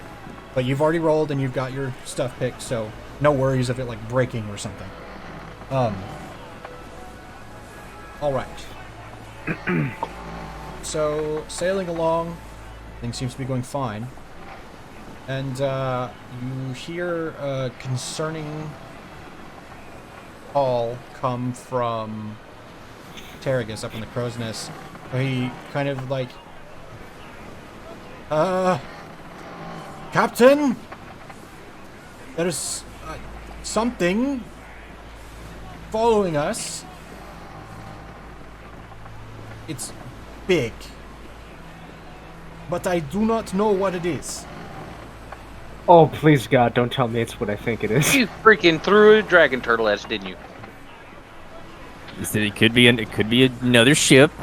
Guys, calm down, calm down. You don't run into krakens all the time. I don't know what sea stories you've been reading. Lex I is would've gone up to the crow's noticeably nest to worried find- by what to he look around. just read. I'll switch us to the boat map so that we're that we can like kind of position ourselves here. Can I go ahead and try and cast a magic weapon on whatever is what's left of my weapon right now? Like, since I'm kind of like disassembling and converting it, would I at least have my magnetic cannon? I was gonna ask. It pretty much. I'll ask. What part do you remove first, the magnetic or the beam? I take the Whatever. beam off because I'm converting it from a cannon to a golem. Okay, so yeah, you'll still have the magnetic thing, still fire projectile ammunition and stuff like that. All right, cool. So can I cast magic weapon on yeah, that? yeah. Go ahead and roll cast a spell. All right. All right. I'll pop- 13. Step. 13. Choose a drawback from the list on cast. Do you have it in front of you? Yeah, I'll just lose access to that spell, right? Okay, so you'll lose it for the day, or until you. Well, okay. So the thing I like about prepare spells in this game that I might carry over into our other systems as well is one minor difference, and it is that you can prepare spells at any time, given an hour. You can re-prepare your spells. I might rework it slightly for when we're playing other games, because it wouldn't make sense to gain all your spell slots back, but I'll say that you can choose different spells sitting and given a time. You know what I mean? Like, you've already lost Kind of that- like spending sorcery points. Yeah, you would essentially... You wouldn't gain the spell slots back, but you can change the spells. That makes sense? That's what I'm thinking when we you switch can- systems. Okay, cool. Because it sounds silly, You because can like you prepare spend... different Yeah, you spend time in the morning selecting your spells. Why would you not be able to pick them later on and just like study and learn some different ones? Doesn't make sense to me. This game, however, it does say that you can commune or prepare spells given about an hour. So, anyways, that aside, so you do lose magic weapon for the day, or for now. Yeah. Phalos grants it 1. Yes. What is anyone else doing? I probably would have activated Quick Step and flown up to the crow's nest to have a look around to try and see what Okay. he's looking at. Said it was something's following us. In that case, I'm just gonna look over the balcony on the back. Lex does the same as Jug. He was attempting to try to enchant his sword, but was surprised by what he heard, so he had to go see what was going on.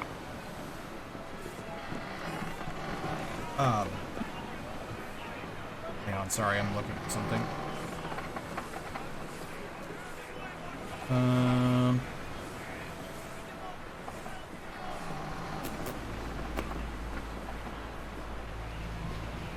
What?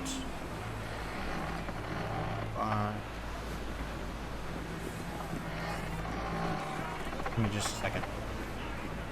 So, Revian, you went up to the crow's nest and Try and see what Tergus was looking at. Okay. See if I can figure out what it was. Roll plus wisdom for discern realities. Jug, what were you trying to do? I'm just looking over the balcony at the back, see if I can get a look at it, whatever's coming at us. Okay. Are you trying to just catch it within your eye, or are you trying to discern what it is and also see it? Discern what it is, see if if I can get a good look at it. And Okay, make sure you it's... may also roll a defy danger. Or not defy danger, discern realities. Too many D named moves in this game. What is that? Plus info? Yes. Bad. I got a 12. 12. Got a 4. I cannot see it. Revian, you may ask me one question from the list of discern realities.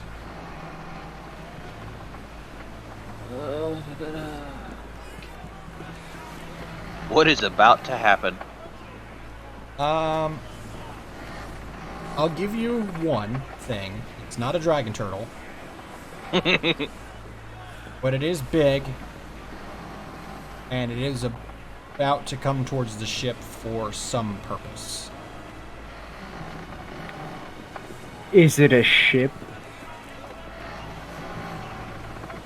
I figured Tergus would have said a ship was coming if it was a ship, because You he's would got definitely really know good if it- eyes. You would definitely know if it was a ship. Oh boy. And I'll say it starts getting a little more lively as, like, it gets a little concerning.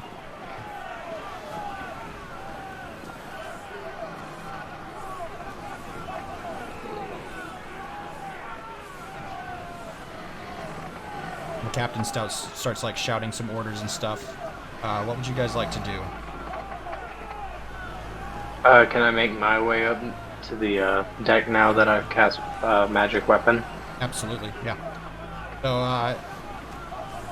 you looking out, you just see kind of like a lump dome in the water. And, you can tell it's not a dragon turtle because there's not turtle-like features or a spiked shell of that of Bowser sticking up out of the water. It's just like you just see kind of a lump moving towards you at a pretty high rate of speed, at least twice that of the ship. And it's kind of early in the day. Everything's just kind of started moving. Oh, this'll be alright. But for now, you can't necessarily see exactly what it is. Just some kind of something moving towards you.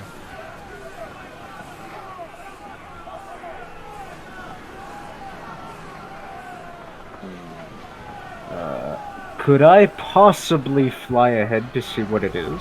It's It's behind you. behind us. Ah, yes. But yes, you could. Behind. So flying up,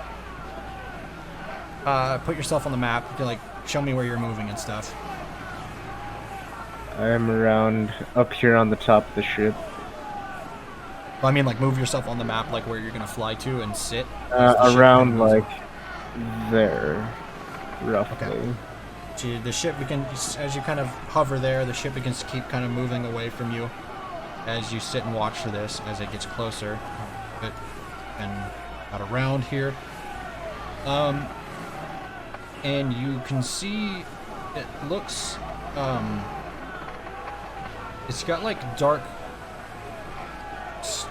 skin, and it looks smooth.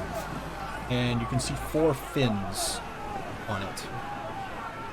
So, okay, good. Not a dragon turtle. Definitely can tell it's not a dragon turtle now. However, as you sit there and wait, I'm going to move you back a little bit since the ship is technically moving away from you, but I can't demonstrate that because it's fixed on the map. I'm going to move you to about right there, if everybody's looking at the map. And as this lump begins to grow closer to you, you see a long-necked head come up out of the water. For my dinosaur nerds, this is a plesiosaurus. For the characters in the game, this is some kind of fucking sea monster dinosaur shit. coming after the ship for some reason that you may or may not necessarily know why. All right. Yeah, it's a biggie. What would you like to do? Could I possibly change the flow of water and make sure it goes some other direction? Like, just make it avoid us? Definitely make an attempt to do so, yes.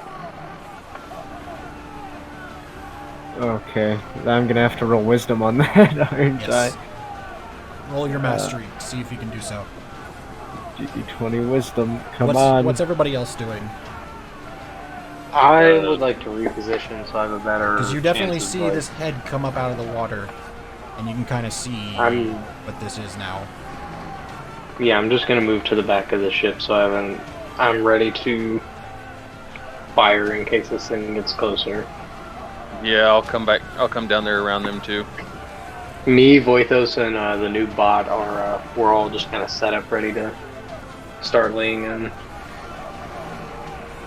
I didn't want 20. any- 20 total, alright. Pick 2 and none or 3 and 1. I'm gonna pick... Let's see, hold on.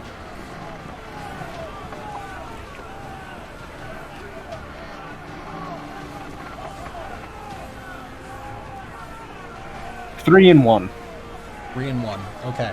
What's your I'll complication you're take taking? a bit of damage. Okay. D4? Yep. D4 damage. Let me roll that D4 quick, just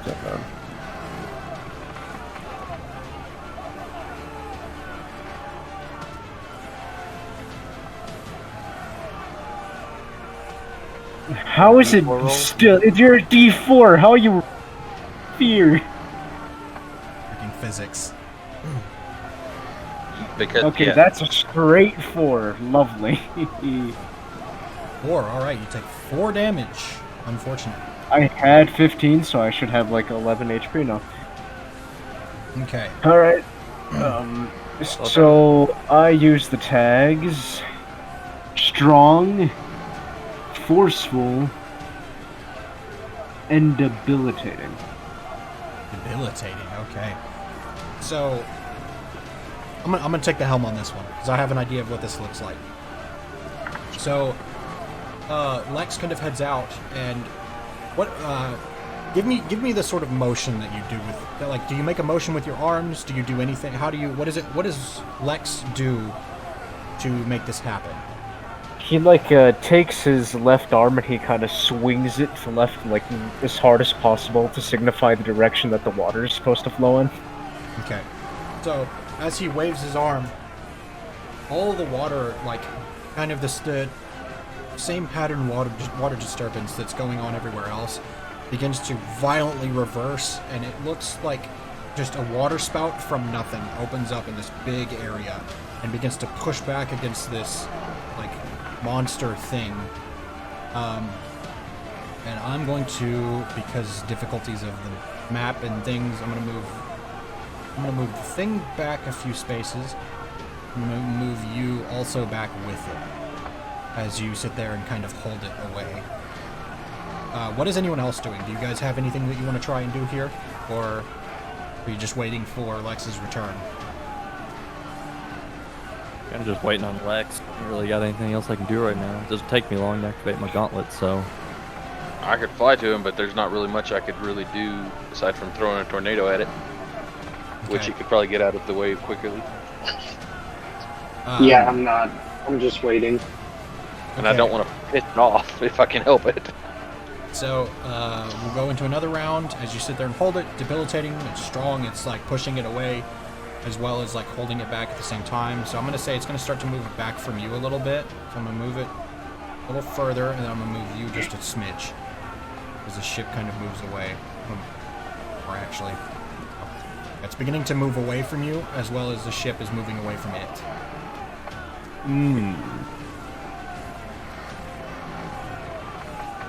Okay. Another round. Anybody doing anything? Any ideas?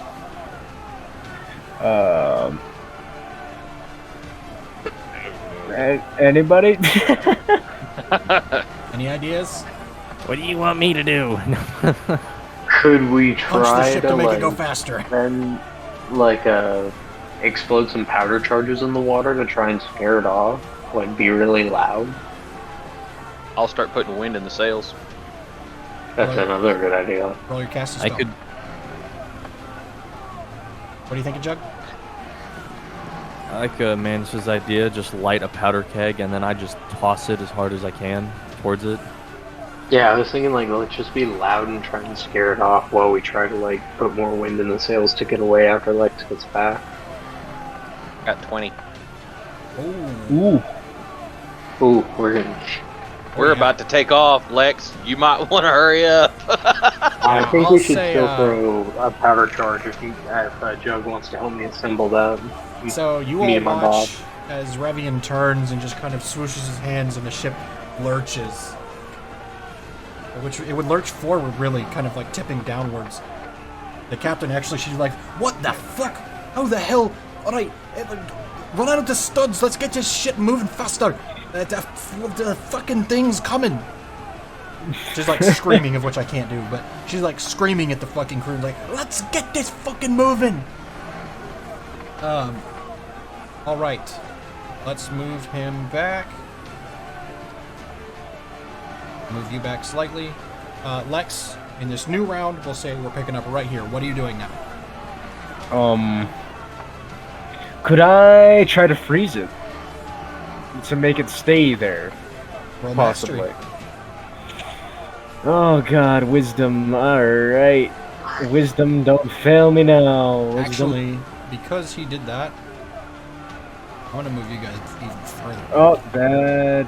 I was about to say, we picked up some speed. Yeah.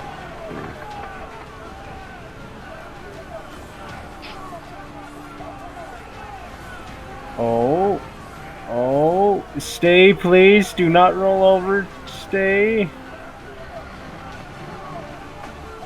That is a 23. Very Since nice. it's not moving from 17, that is a 23. 2 and none or 3 and 1? Let me my play sheet You here. can't possibly roll another D4, 4 on the D4, could you? Didn't he heal That's playing since he with did the his fix. diamond sword? Didn't he already heal since then? And then he used Actually, the D4 just did a I? minute ago. Yeah, you would have healed since yesterday. Sorry, I forgot you took damage to Oh, pull that sword out of so- the ground. So you can take back. I'd have 15 then instead of 11. Yeah, because it's half of your maximum HP added to your health current. Alright, so let me Whatever your- change that. Whatever your fucking health is. I can't even find your page. Hang on. I think. So, Isn't it My health 19? is 19 at max. Yeah, so yeah, you'd be 15. Okay. That's Yeah. what I was thinking earlier. I was like, wait a minute, why is he so low? Yeah, alright,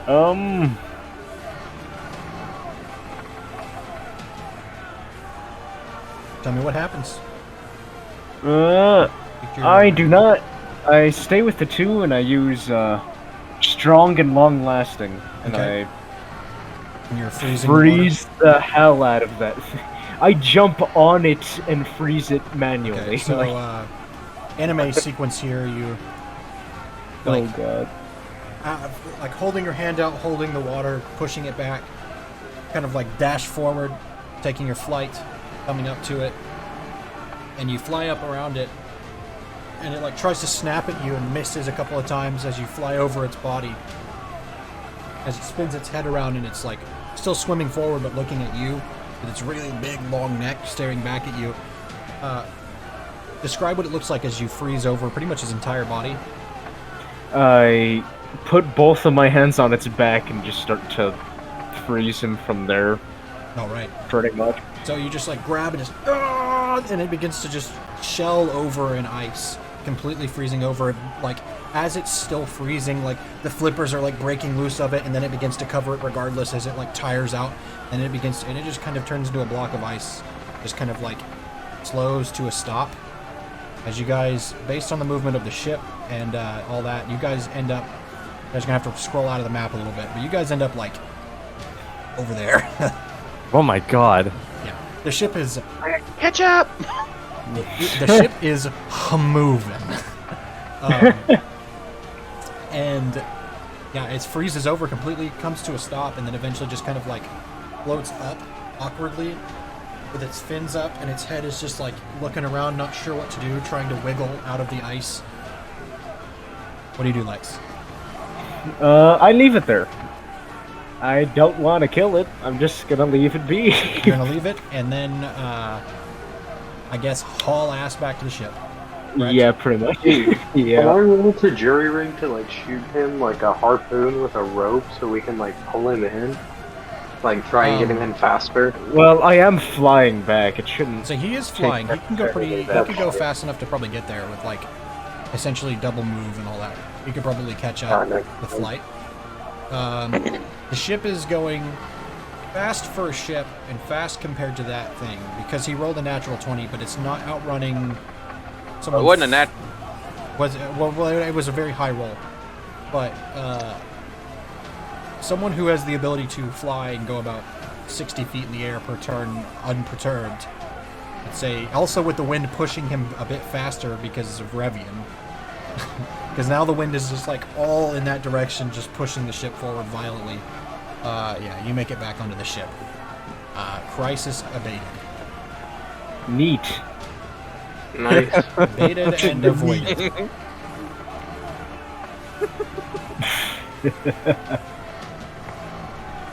Well, hello. Welcome back. It was awesome. Froze the whole damn thing over. Job. Thank you. I'll be here all week. All right. Thanks to Rivian, we're really hauling ass now, so we should be good to where we're going. Could I use my wind to help push it as well and like double the speed?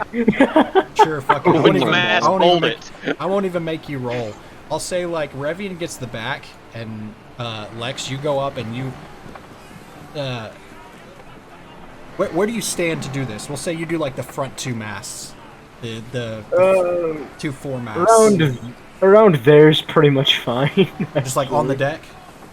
Like on the deck, or maybe like around here. Because like I'm imagining Revian's style is more of like standing at the back of the ship and just like focusing gently like a monk.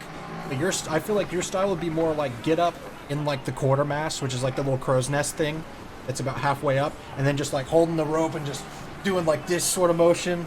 Very like a bit more I don't want to say rough. A bit more elemental Focus. control and like magical compared to Revian's like connection directly to the wind and like focusing and being fine. Anyways, it's your flavoring. Yeah. I was like, that's what I was picturing in my head. That's why I was asking. But I was gonna say he stands like more up here roughly, and then like forces the wind into the mast. hell yeah. All right, so the ship is. I mean, it's fucking. There's no way of putting it. It's fucking out of there. It lurches forward. Ah. Probably the fastest a ship has ever gone. If you have motion sickness, now would be a good time to say it. Too late. Yeah, Terragus is holding the mast. Weighing in the wind up top. I don't even know where Holding the he mast. went. Oh, I had him in the. I think he's down below. Yeah. Yeah, he's on the bottom. There we go. I fixed it. Yeah, he's like hanging on to a rope, and the railing is just ship is just like really taking it. Like it is an event right now. I'm actually gonna turn this up, turn the wind up too. Actually, I'm not listening. Oh yeah, I don't think we could hear the sound. I can. I actually it's- have it on, so It's Yeah, not it's, coming through on mine. It's not working on mine either. it's been working fine on mine. what is? I with wasn't it even today? thinking Here, about let me do stop sharing, and then I'll start it again, just in case. There we I go. can hear it. Yep. Now I can hear it. There we go. Perfect. Yeah, it Yeah, I can hear it now. ship is hauling ass. It is really moving now. Skipping a stone over the water. All right, and the rest of the day moves on, and you guys make very good time using a lot of wind and powers and stuff. And And I didn't even lose 1 mana. I've still got 12. Wow. Technically speaking, I could try to make the water like push us as well. I probably just give can it do less both resistance. at the same time, or just make the water give us less resistance. Yeah. So as the day begins to close out, like not really close out, more like the middle of the afternoon of like sailing and stuff and hard ass winds. In a moment of like a break when you guys aren't blustering the entire crew, the captain takes a moment and she kind of pulls you all aside and she says, "All right, listen, everybody, crew and all, we're gonna sail through the night to make it to the shipping lanes, because we're in a bit of a safer place in the waters, to where the military ships will be watching out for the lanes. So some of you prepare to stay up through the night, and yeah, we'll be in the shipping lanes by the morning. It'll be a bit hard work, and we'll take a bit of a rest after we get there. But for today and tonight and tomorrow, we're going to be working pretty hard. So prepare yourselves. You wind boys might stick around as much as you can. I can do that. I'm perfectly fine with that. Alright. By the time the rest of you wake up, we should be there. And then I'll go to sleep. Alright. Pass out. That's kind of the last eventful thing of the day. And, some of the crew goes to sleep, some don't. Terragus does eventually later in the night. Is there anything specific that anyone wants to do aside from Manus, who's going to keep working? Actually, Lex was trying to enchant his sword, and didn't find the time until, I guess, now would work. Okay, so go ahead and roll your mastery again. There's gonna be a lot of that today, isn't there?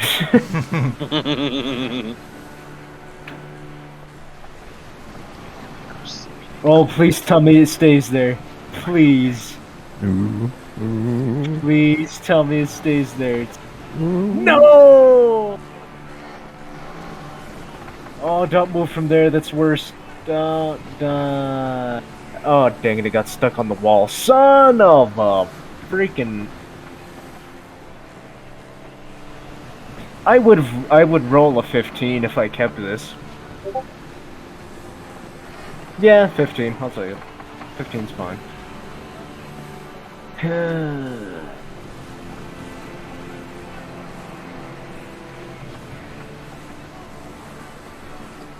Yep, good old 15. So, what do I do here then? You rolled a 15, you said? Yes. That's Okay. not too bad. Yeah. So, 2 and 1 or 3 and 2? 2 and 1.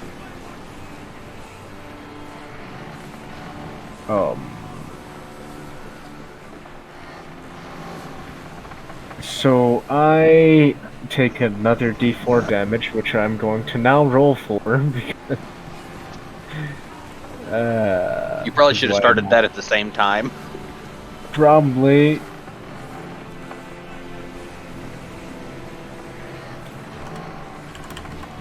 Once again, it's rolling like it's a sphere. And it's, yep, that's a 3. Yep. Alright. After this, come to me and I'll cast Cure Light Wounds on you. I was about to say, have him heal you between or something. I was about to say, come here. I got you. Alright. Yeah, because you're on deck doing that too, because that's where your forge is at. Mm-hmm. I enchanted with... Would this be in... Okay, I would obviously have to have enchant, but would transmute work? Technically, I'm trying to make it stronger and less likely to break. I'm trying to make this thing like a basically indestructible sword. So, enchant and transmute is what you said? Like, would I use enchant or transmute? How would that work there? To enchant, What are you so if you're trying to give it a new effect, it would be enchant. It's going to have to be one of them. Well, I'm trying to fortify the sword more or less, like make it indestructible. Would that still have to be enchant? Not like indestructible, but like eventually just make the sword as strong as possible. Would transmute count, or So what are the tags? So you're looking at that. What's the other tag you're gonna pick? strong? Strong.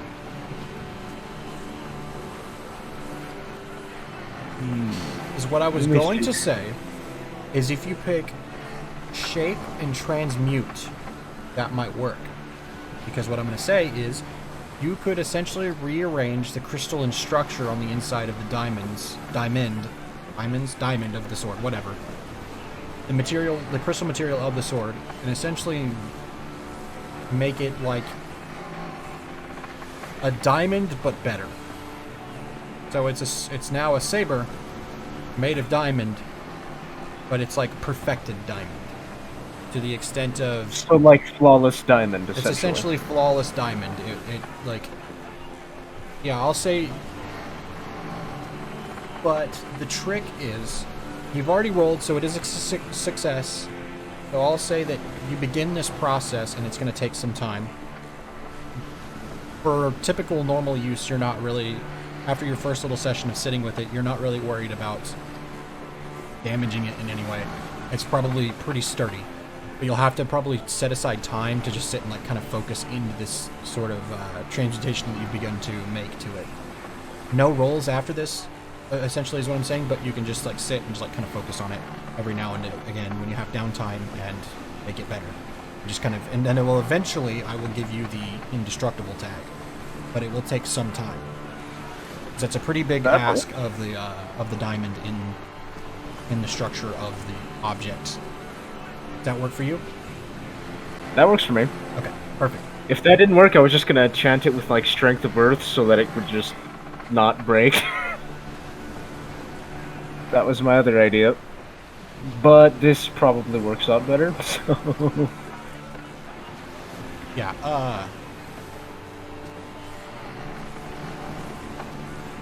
yeah, that's perfect. Alright. Cool. Anything else? Can I go ahead and roll to heal Still Latin? good feeling. That's a really bad fucking idea. Well, if you're using your minor healing, you don't have to He's roll not it. throwing up You only on have to roll it in combat.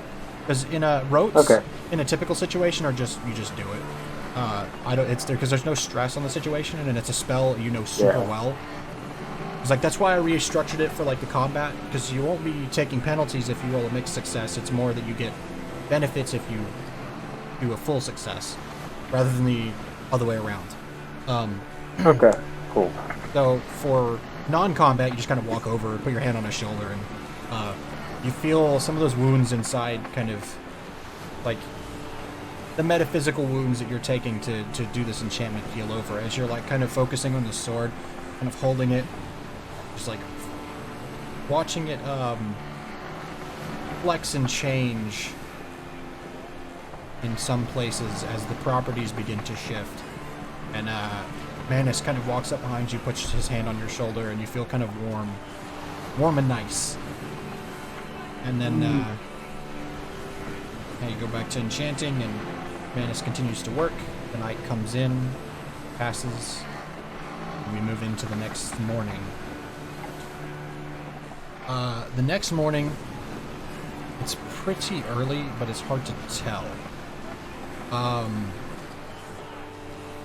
So the wash gets pretty quiet, and you don't hear much wind as you guys are coming up. And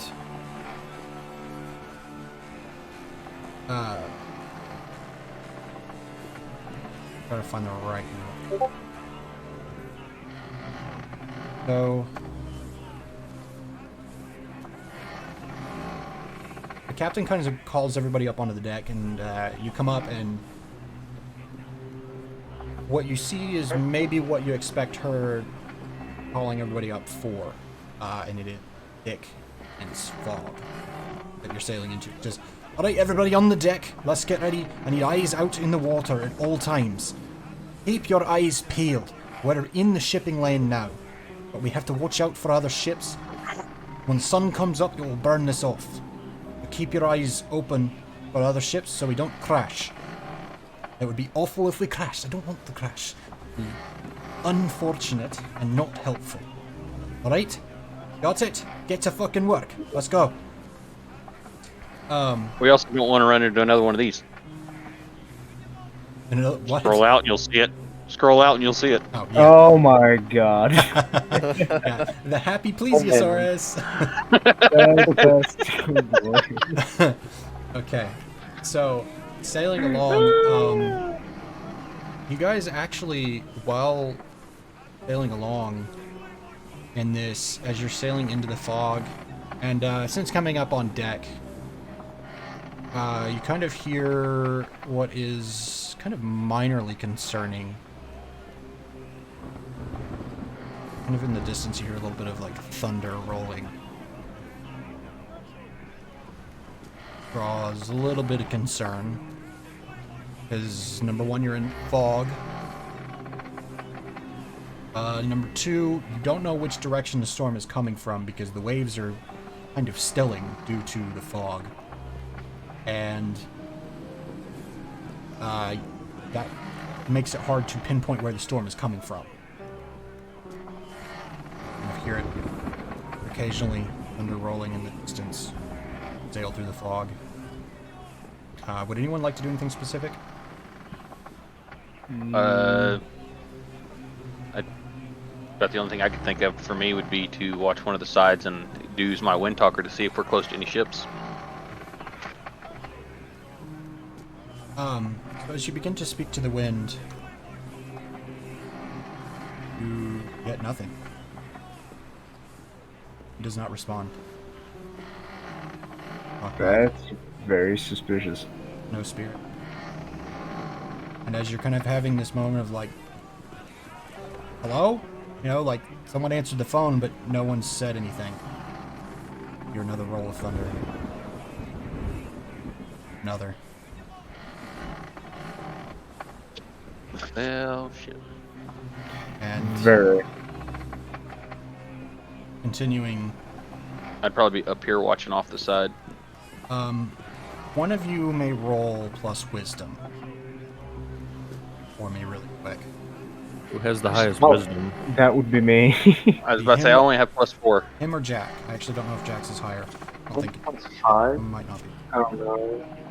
Who else? I'll roll the d20. Let's see. Jack's wisdom is... Oh, his is only +3, right? Yeah, I'm double that, so. Go ahead and roll. Let's see. Oh, you're 6? Alright, yeah, go ahead. Yep. Oh, please stay on 18. Do I know, not that'd be move. nice. Please. Here you go, Jack. It stayed. Here's a better one. That's 24 right there, boys. That's Ew. 24, you That's- say? Yep. Oh god, it got bigger. That's what she said. 24. Oh god. Alright, Nah, so nah, don't. doing do as the that. captain instructed and looking out over the water, sitting out at the... Like, where are you sitting specifically on the ship, looking out? What spot have you kind of chosen? She just said, everybody, like, get to the sides of the ship and fucking watch. Keep an He's eye about like up I doubt here, the- kind of like. up at the front. That's literally where I was imagining you were, in my head. That's Yep. brilliant. So, as you're sailing along, you see something kind of coming out of the fog. And it is dense fog. Like, the only kind of... And some of you have seen fog like this before on the sea.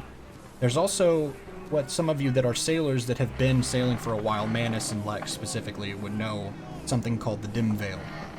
But there's that ever-present thing in your mind of like... It's kind of like the boogeyman. You're like, I know he's not real, but this could be the dim veil. Hopefully it isn't. Oh. You know, if you see a rowboat with an old man in it, it's time to run under deck, scream, and probably call for mommy. Because you're in the nightmare Can zone, I- essentially. Can I cast Bless on the ship as we're sailing into this fog? Yes. What does Bless do specifically? Would that actually... I don't know. Here, let me check because I do need to see before I. So, as you're sitting there, Lex, looking out, you see something begin to come out of the fog, and there's that little moment of, like I said, it's like, you know the boogeyman's not real, but, like, you see that little bit of wood coming out of the fog, and you're like, oh my god, please don't be a rowboat, please don't be a rowboat, please don't be a rowboat, but you're being, like, it's not showing on your face, doing like the usual typical grown man thing where you're not reacting, but you see it and you're panicking inside. And then you realize, okay, it's not a rowboat. And then a new bit of panic begins to set in. Because you see a piece of a yard and a piece of like the bow of a ship, kind of like a curved piece, floating gently in the water with some of the sail attached to it, burned and tattered. As another bit of thunder begins to roll that sounds a bit different. Doesn't necessarily sound right for thunder. Oh boy. And as you're looking at this piece of wood and like your eyes start to dart and you're kind of wondering, shit, what is that? What does that mean? What's going on? Uh-oh. You begin to see a bowsprit come out of the fog from behind you.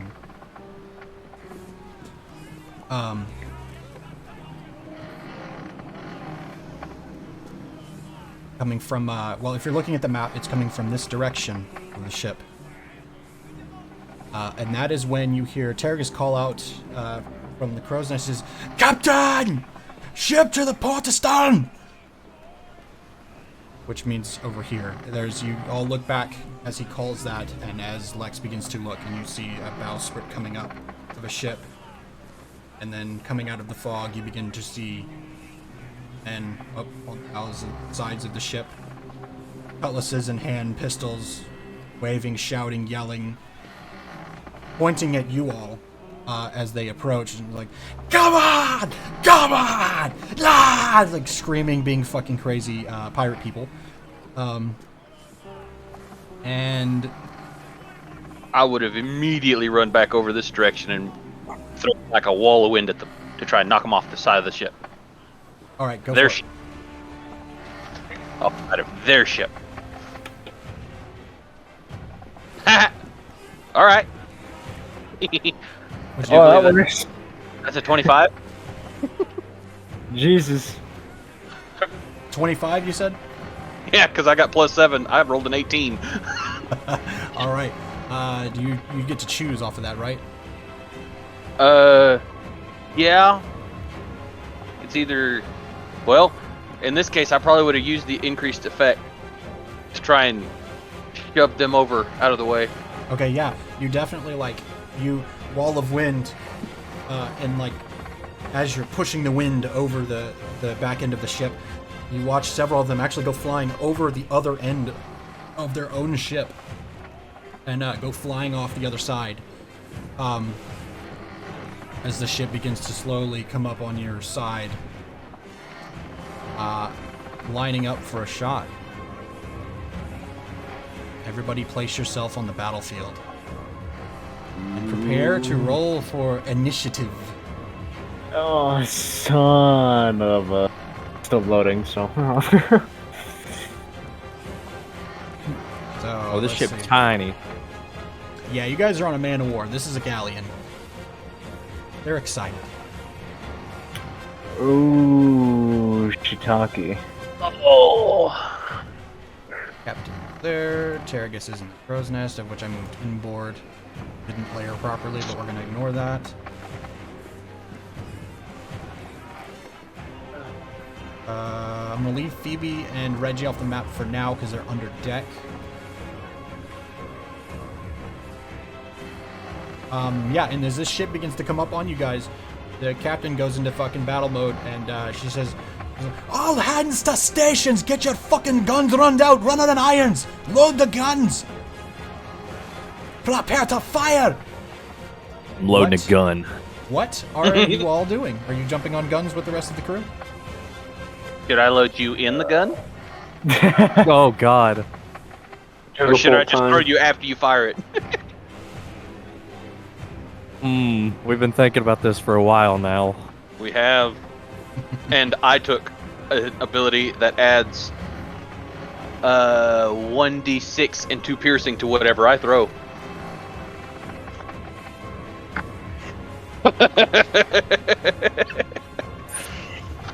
Throw him through the hole.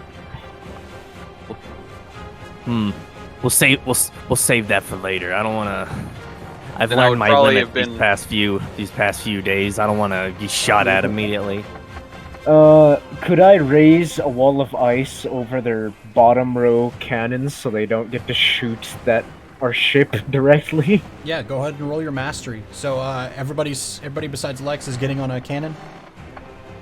I'm gonna just fire my cannon Okay. with my new bot aiding me, like with the warrior, the +2 to damage.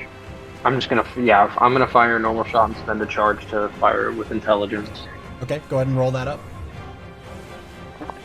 Oh my god, that's a nat 20. Very nice. Yeah. If it doesn't move, it's moving! 7. Man. How much HP did Jack have? He has 19, I think we said. It screwed with me. Alright, that's a fail. Oh wait, no, Jack is 17 at maximum. 17 with 3 armor.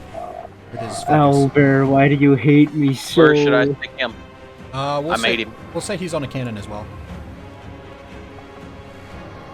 Alright, so we've got Manus firing his guns. With We got Lex making up a wall of ice. Wait, what did you roll? Oh, did you fail? It was a 20, but I it rolled a moved barely, Ooh, and 2 now it failures, counts it as a okay. 2. So, It's stuck right in between 20 and 2. It's like, I guess, cocked there. It doesn't look right. so as you're all preparing the guns, getting them loaded, and the moment begins to set in, it's coming up to a moment few rarely get to experience. And that is when the rifles start to go off all around you. The various rifles being fired from the other ship, and some of the men on this ship begin to fire as well. And we are lined up. Go ahead. There. Steering wheel from here? Can you see theirs? Yes. Vaguely, yes. There's a little bit of rigging and things in the way, but it's not a direct line of sight, but you can see where it would be. Damn. There'd be various sails and crew and things in the way. Never mind. Well, are we basically doing a round before we start type of thing? This is essentially setting up. Oh, then never mind. Until like true initiative is needed, it's just going to be kind of like you guys and then them. Well, from this... I guess I failed the roll then? Yeah, so what is your total? It's basically an 8, right? Yeah, it'd be an 8 Yeah, you failed. That's a flat-out fail. Yeah, you try to... I guess the nerves kind of start to kick in because it's been a long time for you. There's kind of shaky hand sort of moment, and it's just not happening. Same for Manus. It's been a minute, so it's like kind of shaky hand sort of moment, and like trying to do it. It's like it's not happening. It's not working. weary from building. Yeah. As for the rest of you, sitting on your guns, the tension begins to build as the ships begin to line up, sailing in the water. And you can see the various crew members of their ship, the crew members of yours, all shouting back and forth at each other. As you can After they hear, got back up anyway? everybody manning cannons are kind of like looking up at the captain, waiting for that moment. Just waiting, and she's looking and staring down at their ship. She looks down at Lemig. He goes, and he calls out, he goes, "Fire!" And your guns go off, and you have rolled a natural 20. Nice! Natural 20 on the red die. So that's going to be max damage. That's, Cannons do a lot, don't they? they do yours do a d10 plus 8. So the way that the trickiness with this is I can't assign well, I have assigned a specific HP, but the trickiness is you can't necessarily... It's nitty-gritty, it's not necessary, but it's trickier than just solid health totals. But, yeah, I have numbers and things in place. So, yeah, you roll a natural 20, and the enemy ship is now going to roll as well to see if they can hit you. And they roll 18 plus 6. So they definitely also hit back. How does the ice wall affect it? The ice wall doesn't. He failed. Oh, Yeah. So now... I actually didn't specify if this gets the d6 of damage or not. I'll say it does. Fuck it. But the tricky part is that both ships get the d6. So first is going to be you guys rolling the red die. You do 18 plus 5. I need a fucking calculator. 23. 23, thank you. 23. And then they are going to roll... Don't. So yeah, you hit them pretty fucking hard. I'll do that in a second. And they got to roll the die and the d6, since they didn't get a nat 20. Yes, they have to roll their die, which is so d10.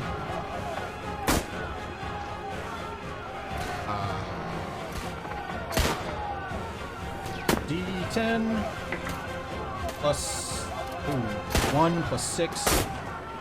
7. 8. They rolled like shit. So your ship takes 8 damage, taking it from what I have written as 55 HP down to 47. There's... Alright, so as the ships begin to line up, Captain makes that call. That tension finally fucking breaks. Plug your ears, gentlemen, because here it comes. Whoa. All hell breaks loose. A sound that some of you haven't heard for a while, of the cannons trading barrages back and forth to each other's ships. And, it is now opened up. And in the midst of all this chaos, Manus, you're shot now, having fired when you want to. Roll plus wisdom for me.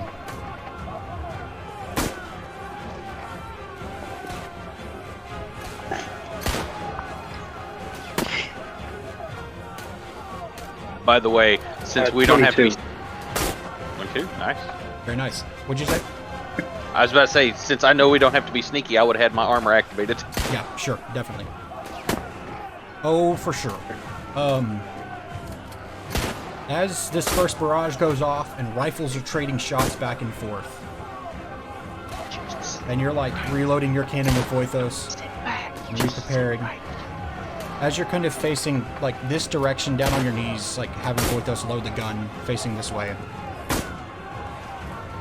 you begin to see something creeping in out of the fog again, which kind of gives a little bit of an uh-oh. This doesn't look good. And before you really have that moment of knowing exactly what to do, like in terms of an actual physical action, the only thing you know to do is you essentially can do one thing. You can either react physically or call out to somebody due to the like mental strain of everything happening. And then having not fired your shot, you're tired from work. You see something coming in out of the fog that looks exactly like what Lex was calling out about. It came into view. Which are you going to do? I'm gonna call out just call out and say there's something rising up. Something's coming up. And the captain calls out and is like, "What? Are you fucking kidding? We can't handle any more of this shit." And she's got her 2 pistols out and she's... And, it's going on right now. It's really happening. As some of the crew begins to actually look in the direction that you called out, especially up there on the upper deck area of the ship. As reactions begin to be had and people realize, like, oh shit, there's another ship coming that you pointed out and noticed for everyone, sparing everyone a moment at least to, like, at least mentally prepare themselves. The rest of you that don't know what's going on or like still processing because you're like reloading the cannon, what he just said, you all feel the ship lurch really hard in one direction.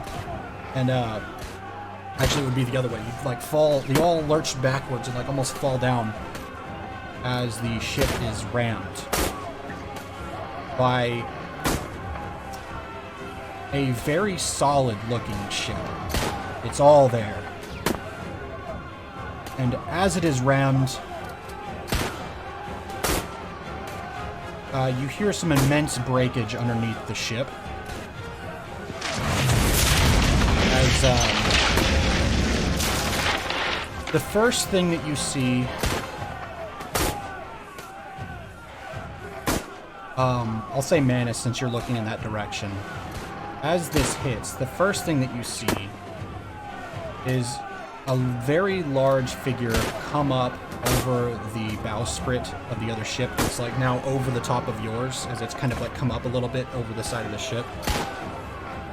And you see, dropping down onto the deck, a large, black, metallic figure stepping over some of the cannons onto the ship. This massive golem,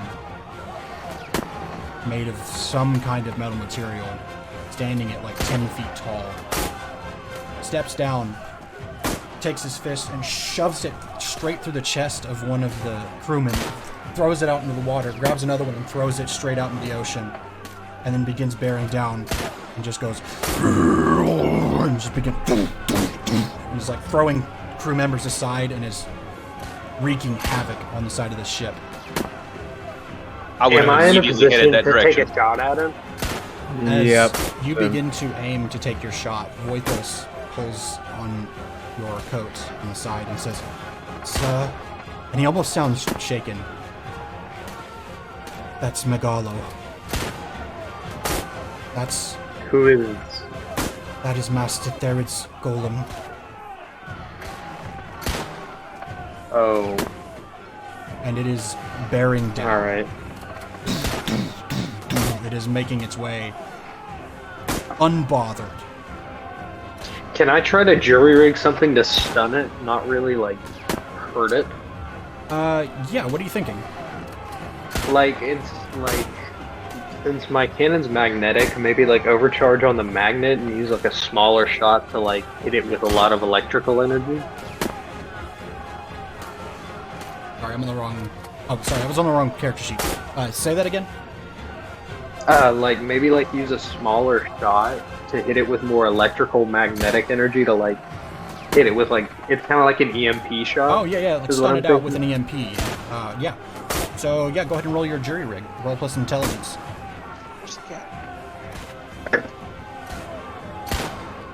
I know this is running a long time, guys, but I am coming to a beat that I want to Stopping end point? Yeah, 12. on. More specifically talking to Shark, because I know you probably like really need to go, but like I have a beat that I'm trying to get to. Just bear with me Yeah, a no moment, worries. please. Usually I don't try to run this long. I'm like also trying to I'm trying to get there. But I've been... This is a moment happening here. Okay, so what did you roll? 12. With 12. modifiers, it's a 12. So it is a mixed success. So on a 7 to 9, which is a mixed success, choose one. Alright, let me...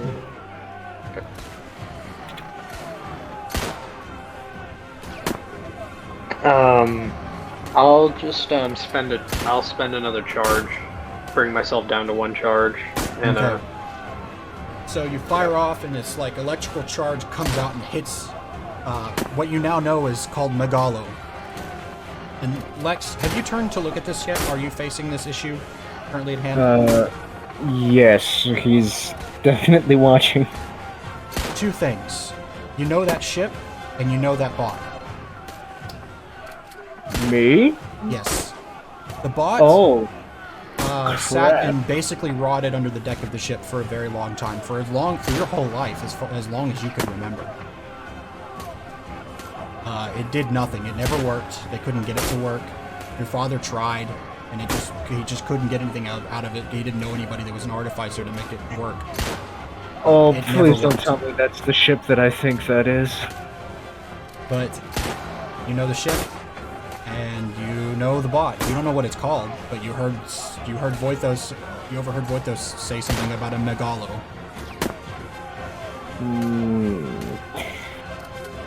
Yeah, guys, sorry about this, but if that's the ship I think it is, there's something far worse over there than that golem. And that is the moment when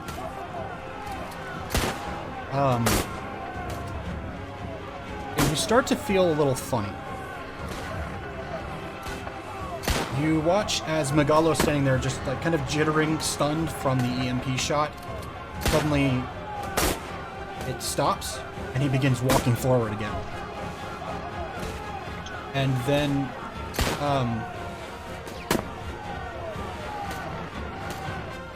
trying to think.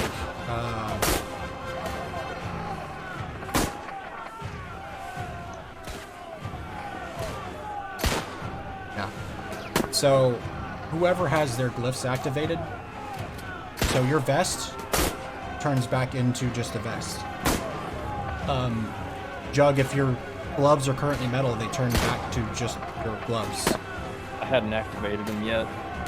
So, yeah, anything magical currently with an effect that is an ongoing thing that is like has any sort of effect actively begins to fade. As something that you would never be able to put a word to. You don't know what it is. You couldn't put your finger on it if you tried. Because what comes up over the side of the ship, I'm trying to find it. Where'd it go? It hid. It hid, I guess. It's got fucking, there it is. I'll go back again. So all of the magic in your items that you can actively see and understand begins to fade. Does that include my gadgets? Not unless you're using magic or your magic of Phalos and your energy charge to power them. Anything that actively works on the energy of the magic shuts off. Or anything that is working on the magic shuts off. I'm at the other, you know what I mean. As Alright, yeah, over the side of the ship. It's running off the battery, so it would shut off too. A creature from far beyond any of your imaginations rises up over the side of the ship. You couldn't begin to comprehend. Jesus. As it rises up over the ship. As, Fuck you too. God. God, what is this, Doom? as the bot Megalo turns around to this creature with one solid eye in the center and many surrounding its head. He comes up over the side of the ship with this big, disgusting grin. Hello! Are you ready to die? And his mouth isn't moving. You hear this voice in your head as Megalo just like turns his head around 180 degrees to look and acknowledge this thing, and his head spins back around, thunk, thunk, thunk, thunk, and begins marching forward at you guys again.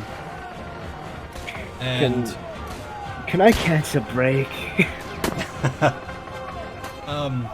if any, I will take a moment now. If anybody wants to try and maybe guess at what this is, you can roll a spout lore. As long as it's not a mind flayer, we're fine. It's the other way around. I would like to This is the thing you'd rather be a mind flayer. I'll roll too, just in case. I'd roll. Alright, so what? I got so a wait, third. did Manus roll? You said you rolled? Yeah, I'm rolling right now. Okay. 18. 18? I got a 12. 12? Let me try rolling just to see.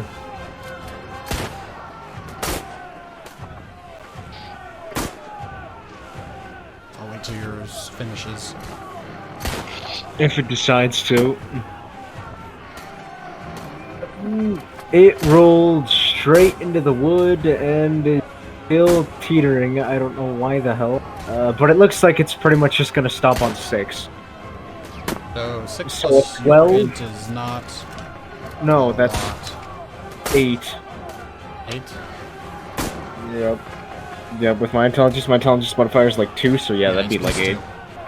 So, the few of you that got a mixed success on your spout lore, you think back. Nothing useful comes to mind other than this is a creature from the far realm. Far beyond thought. Far beyond the outer planes. Far beyond known existence. Very far out. Don't typically work with many other things that wouldn't obey it directly or that it's essentially very out of place here. This is a strange thing for it to be doing. It seems to be taking great joy in looking down at 5 of you, preparing to do whatever it is it's going to do, because you don't know.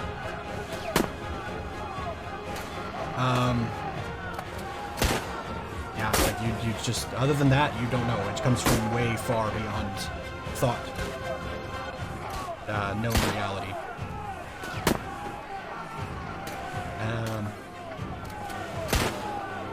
Yeah, pretty much, yeah.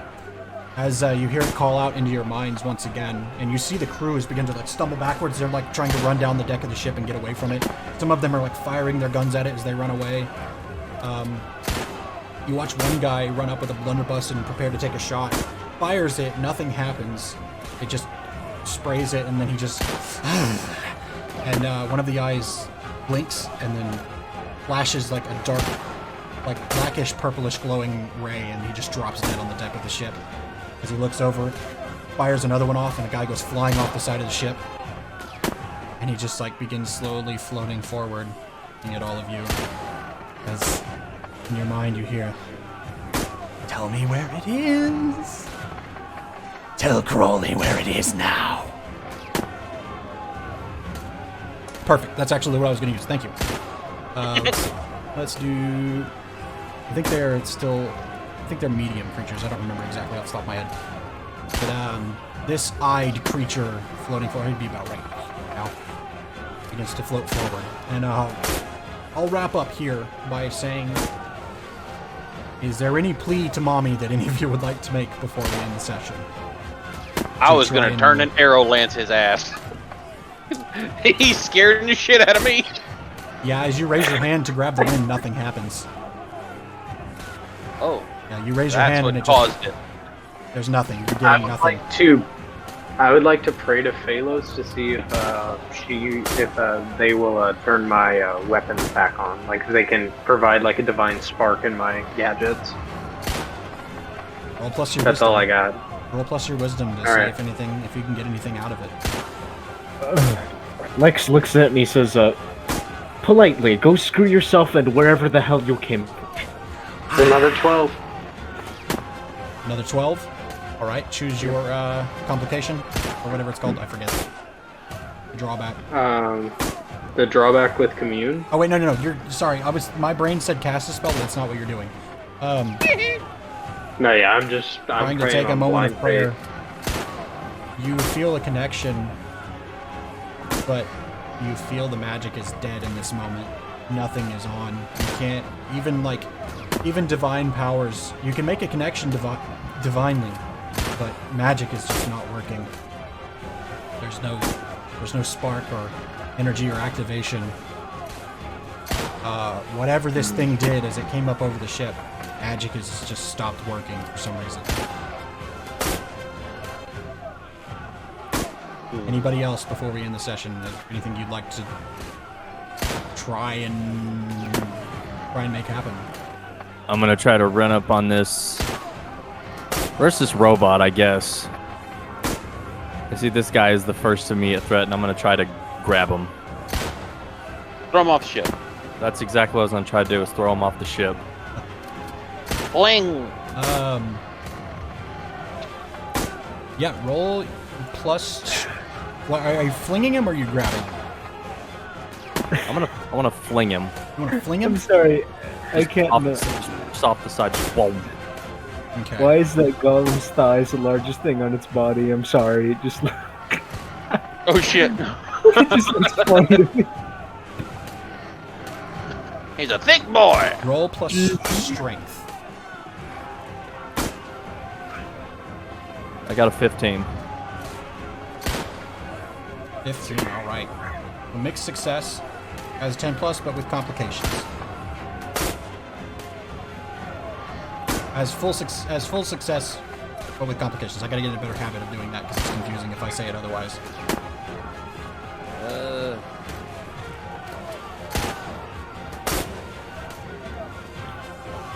Well, I think I would draw unwelcome attention if it's just a possum throwing a golem off of a ship. That's 1 foot versus 10 foot. Who would As you win? run over, this thing is the heaviest thing you've ever picked up. As you get close, you realize that it's bending the boards that it stands on. As you grab its foot and like lift it, and it does tumble over the side of the ship. You guys watch Jug strain for the first time to lift something as it goes flying over the edge of the ship. What is this just made barely. of? As you do that, and like take a moment, just, essentially the rest of your turn, the creature that calls itself Crawley looks over at you and he's, "Oh, a strong one. No magic. This will be fun. What do you Come want? closer." Because we ain't got it. Oh, you know. I don't. I really don't. And I think we'll call it a session there, in the midst of this chaos. And having no idea what the fuck is going on, or why.